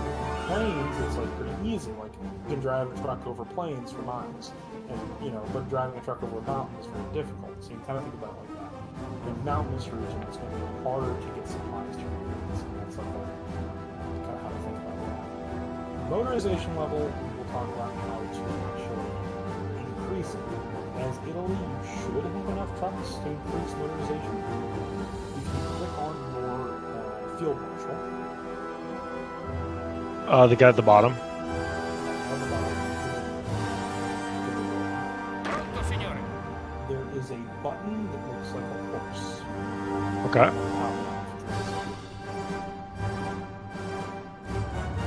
Top left, like his mouse.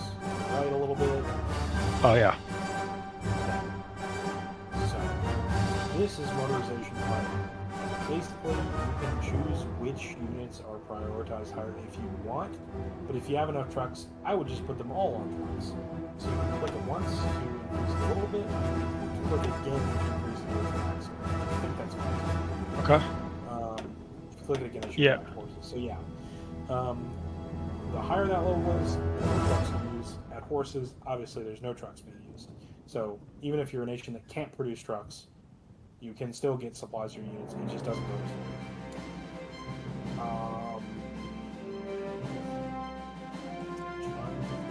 anything about supply. I need to just basically, essentially, protect my supply lines. Yes. Some things that can take out your supply lines. Ships can just invade your supply lines. Obviously, the UK is going to try to do that, and that makes supplying Africa very difficult. If you control the Mediterranean, for example, you can kind of keep Britain away from your supply lines. Also, you can, like maybe they're even bombed. Like someone's bombing railroads. You might have to repair railroads, stuff like that.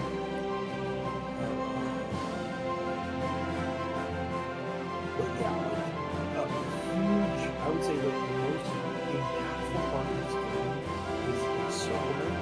Once your units are encircled, they're pretty much dead unless you find a way to break out. So if your units are not connected to some kind of supply from somewhere, even if it's a low amount of supply, they're still encircled, and they can completely overrun and destroy instead of just pushing back.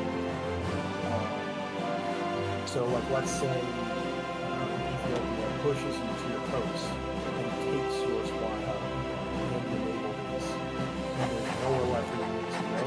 Once they take that tile, the units will literally be completely destroyed. All of your guns are lost, all of your manpower is lost. It is like the worst case scenario. Circle and destroy. Heard. But obviously, you're going to want to try to do that. Okay. Energy. You don't need trade. I think so. In updates, basically. So I don't. You see that little X button right below the pole? Yeah. You don't have to put that, but that's how you know you're actually recording something. Even though it's not recording yet, because it takes like a day. Got it. Okay. But that is like hover over that. So this is the military. That means you're building something that you're not actually using. And that's because we have made you build anti-aircraft, but you don't have an anti-aircraft in your positions. And that's okay. You want to build out an aircraft that you're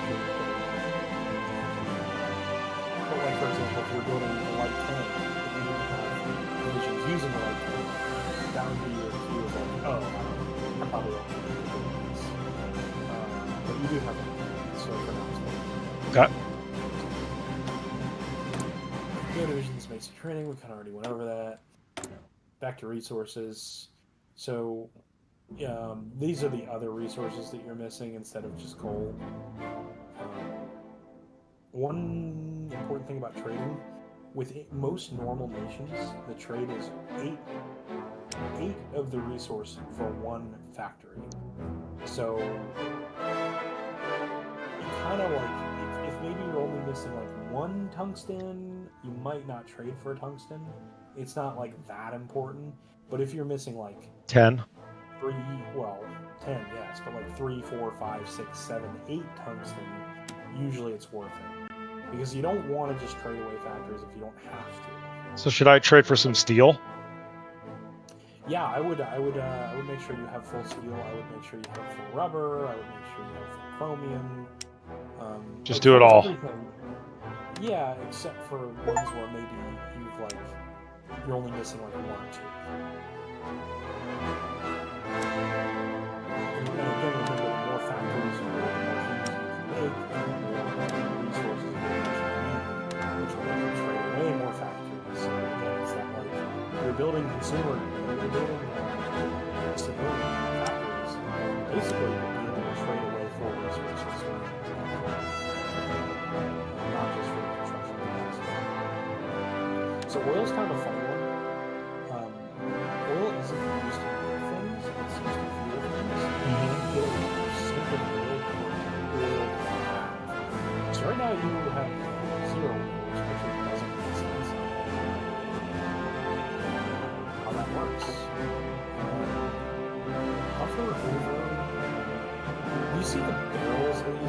you have like 56 factors in the top left of your screen. Yep. Very top.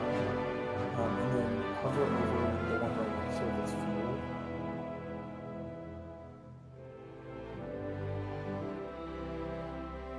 Oh, I have you on 2 different screens, that's why. I see that. So you see how it says that you have a daily gain of 40? You're shipping in no oil, so you're not getting any oil per resource. If you were to ship in oil, you could get some.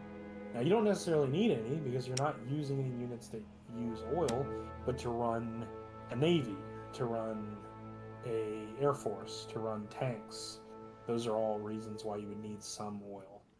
So how many factories should I devote to oil? I genuinely don't know. Just do 1 for now and just see how much the daily gain is in a bit and see if it's going up. Okay. So you see how it says, I think it's like a less than or equal to 5 years, I think it says, right now. On the top right. Yep. So that's when your oil reserves are going to fill. And any more oil doesn't actually get you any more oil. So when that says 0, I need to definitely stop importing and start exporting. You can't choose to export. Got it.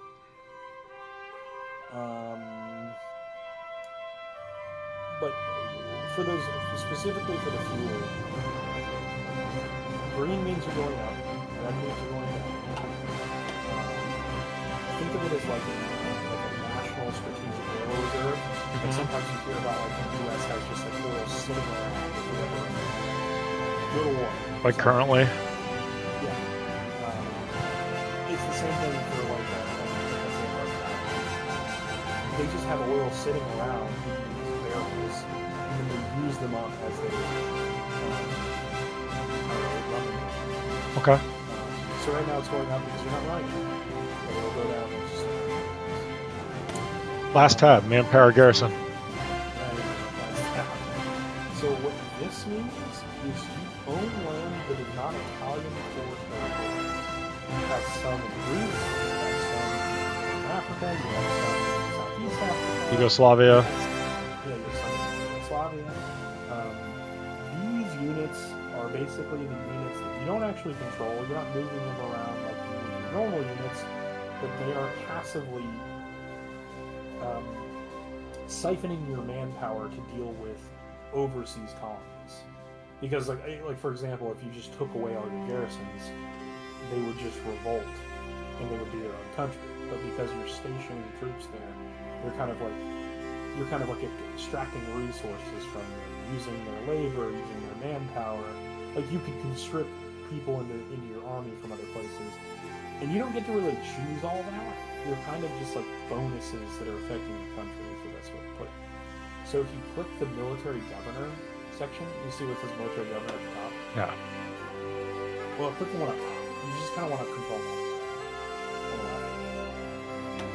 So that would be like per country. So like, for example, you're controlling a part of Eritrea, you're also controlling a part of Croatia. Yeah. This one is just a select all. Okay. Which is much easier to deal with. You have a couple of different options and they do different things for you.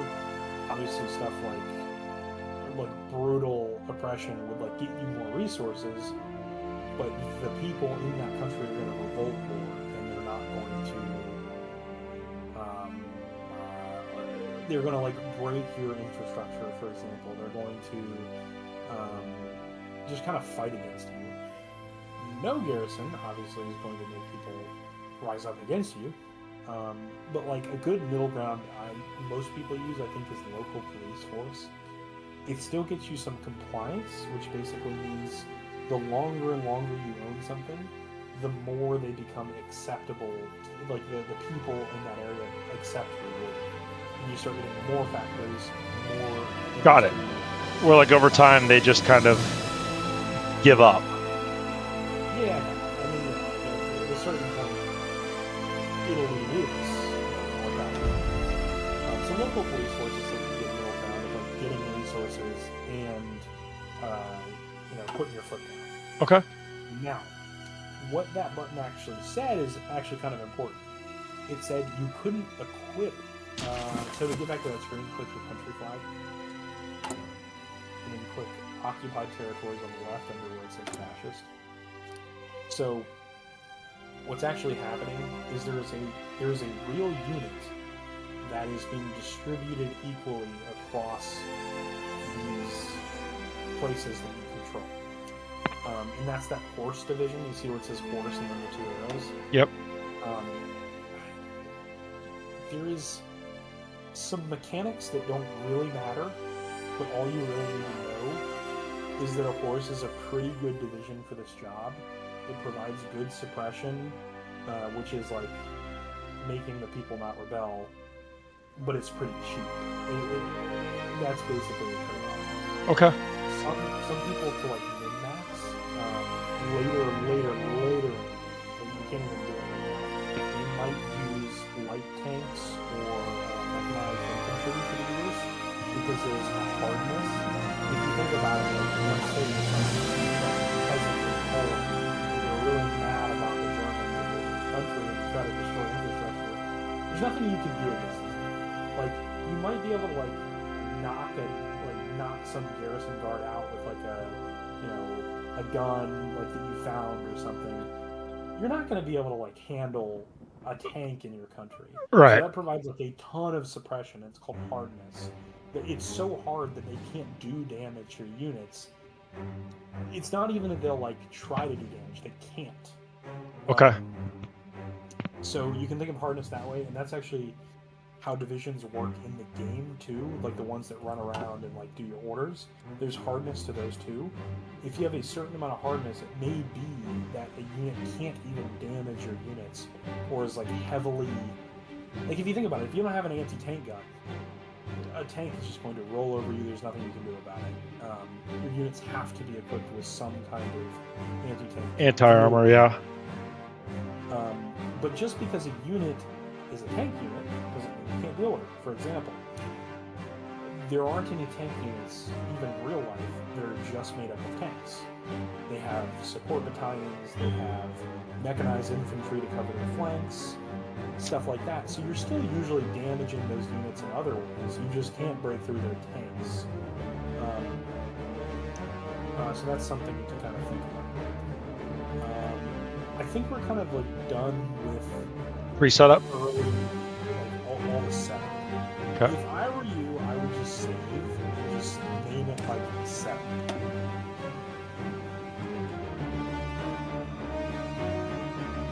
Because you probably don't really want to do all this really clicked. Yeah. But whenever you eventually move on to a different country, you'll kind of get the hang of it. Like it's not like none of that is like super weird, hard information to understand. So now we're going to kind of look a little deeper into like what a division actually is and what it actually does. You remember where we saw this equipment? Should we take 2 so I can fill up my wine? Not even 2, like 45 seconds. Yeah, that's fine. All right.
All right.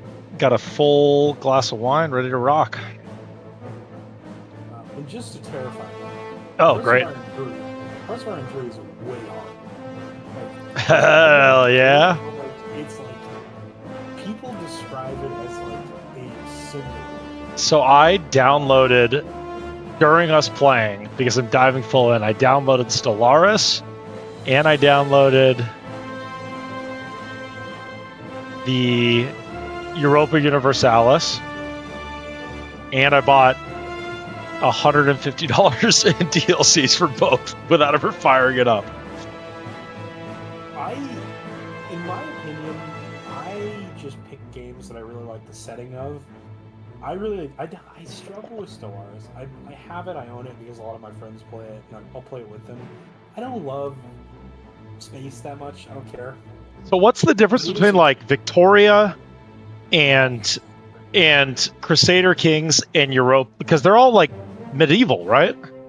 No, so Crusader Kings is early medieval. I heard that's the easiest to get into. I would agree. I think Hearts of Iron is probably the second easiest. Oh, great. Stellaris is really. So Europa Universalis is going to kick my ass. Yeah, but again, it's like one of those things, like once you learn it, it's not that difficult. I think the one that is the most difficult, like just in understanding the mechanics, how it works, like all the whole shebang, is Victoria. Victoria is an economy simulator, is the best way to look at it. Is it fun? If you like economies. I don't even know if I like economies. Well, think about it this way.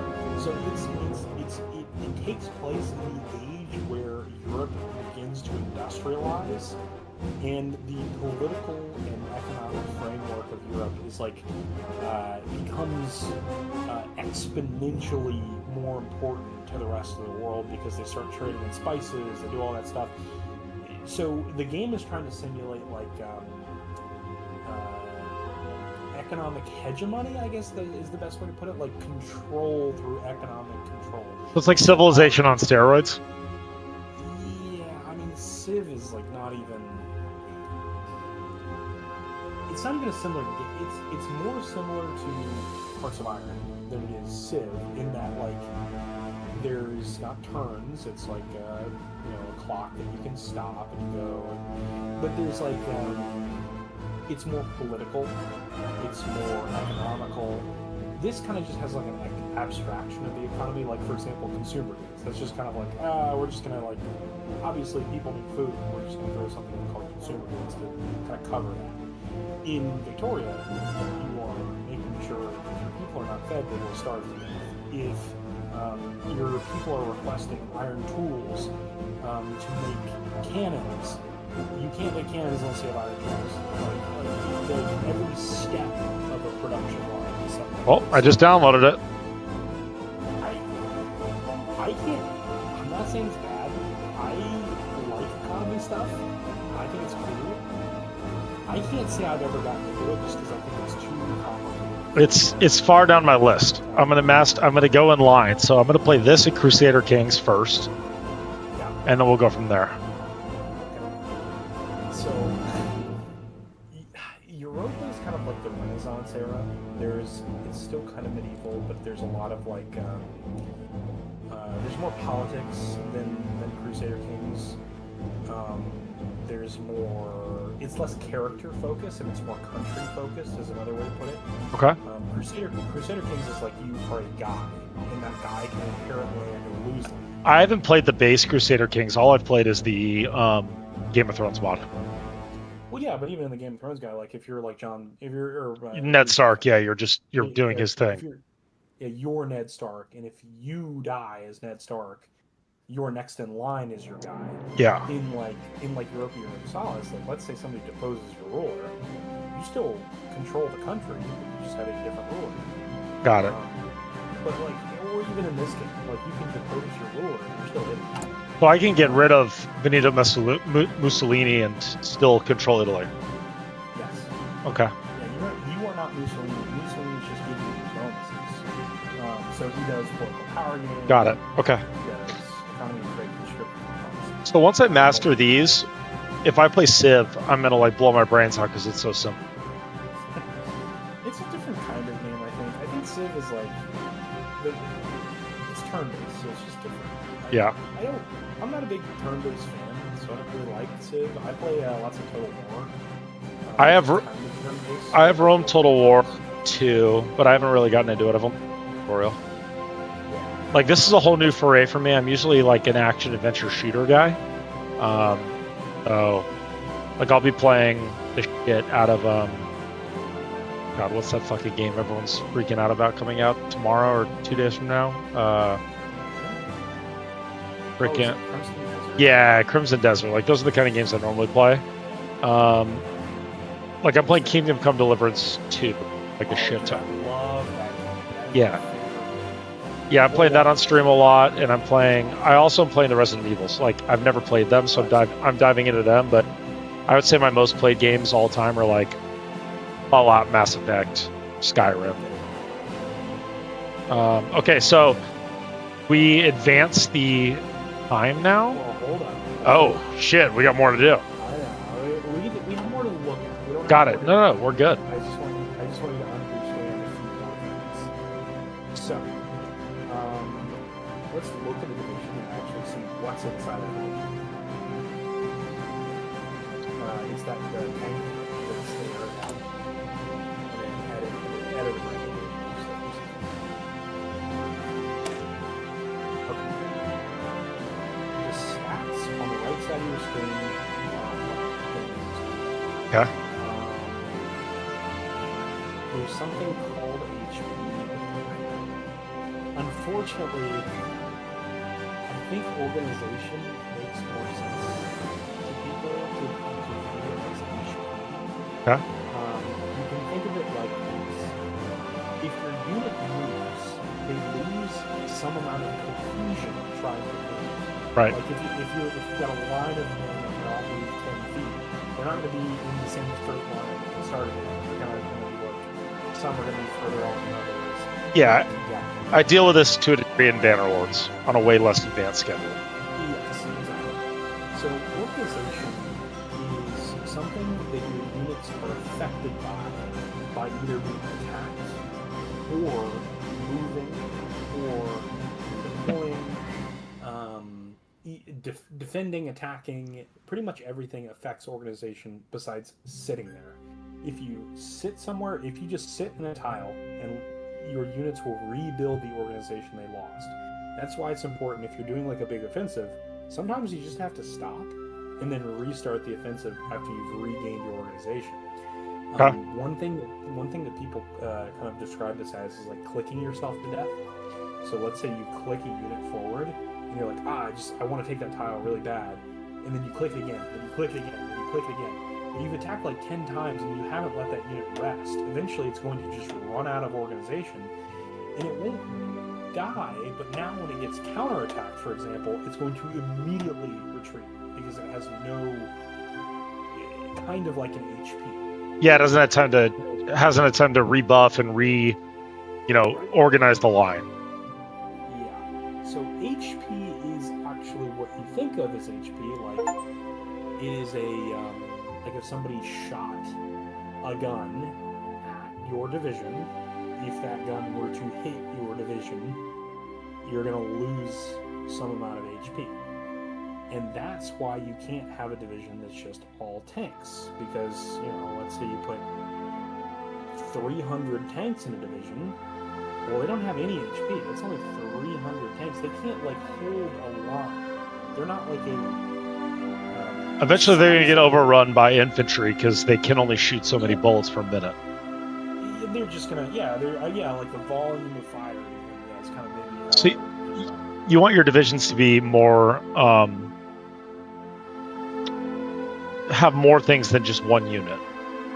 Sort of, not necessarily. It depends. So, for example, as an infantry unit, infantry have good HP. Mm-hmm. They have good organization. Mm-hmm. All the other stats generally, they matter, but they don't matter as much. Those are like a baseline. You have to have those. If you do not have those, your division will not work. Everything you add on to that will add attack or defense or suppression or reconnaissance or whatever. Just so you know. All of these things do something. We're not going to go over all of them because some of them are literally too minuscule or I'm not able to even describe what they do. like stuff like reconnaissance. You can add something. You can add a support division that adds reconnaissance. It just makes your units more effective at attacking, but it doesn't actually increase their soft attack or hard attack. Gotcha. It's basically them scouting ahead and knowing what's ahead, so they can make a slightly better plan. Yes, they make a better decision. Got it. Recovery rate is something similar in that, like, I think it gets your organization back up, or maybe Yeah, like they're ready to re-attack faster. Yeah. So certain things can increase recovery rate, but like don't worry about those stats right now. Okay. Just know that they exist. Supply use we've talked about. Average reliability is something that you don't do when you're building something that actually has reliability that matters. Everything has reliability, but really don't worry about it unless you really need it. That's the kind of the most notable. Soft attack, hard attack, air attack, defense, breakthrough, armor, piercing. These are kind of like the actual, like when things clash, how much damage they do to each other. So you know whether or not your unit is hard or soft based off of what's in your unit. So this is basically just an infantry unit. Yeah. You don't have any tanks in there. You don't have any mechanized. No mountaineers, nothing. Well, mountaineers are going to be soft too, but just for example, if I shoot a bullet, it can hit a infantry unit and kill the infantry unit. But if I shot at a tank, it would not do damage to a tank. It would just bounce off. So that's the difference between soft attack and hard attack. Hard attack is like a tank shell or an anti-tank gun or grenades or, you know, like just like heavier weaponry that can take out armored targets. Also, I think your stream is back. Really? Yeah. Maybe it's mine. What the hell?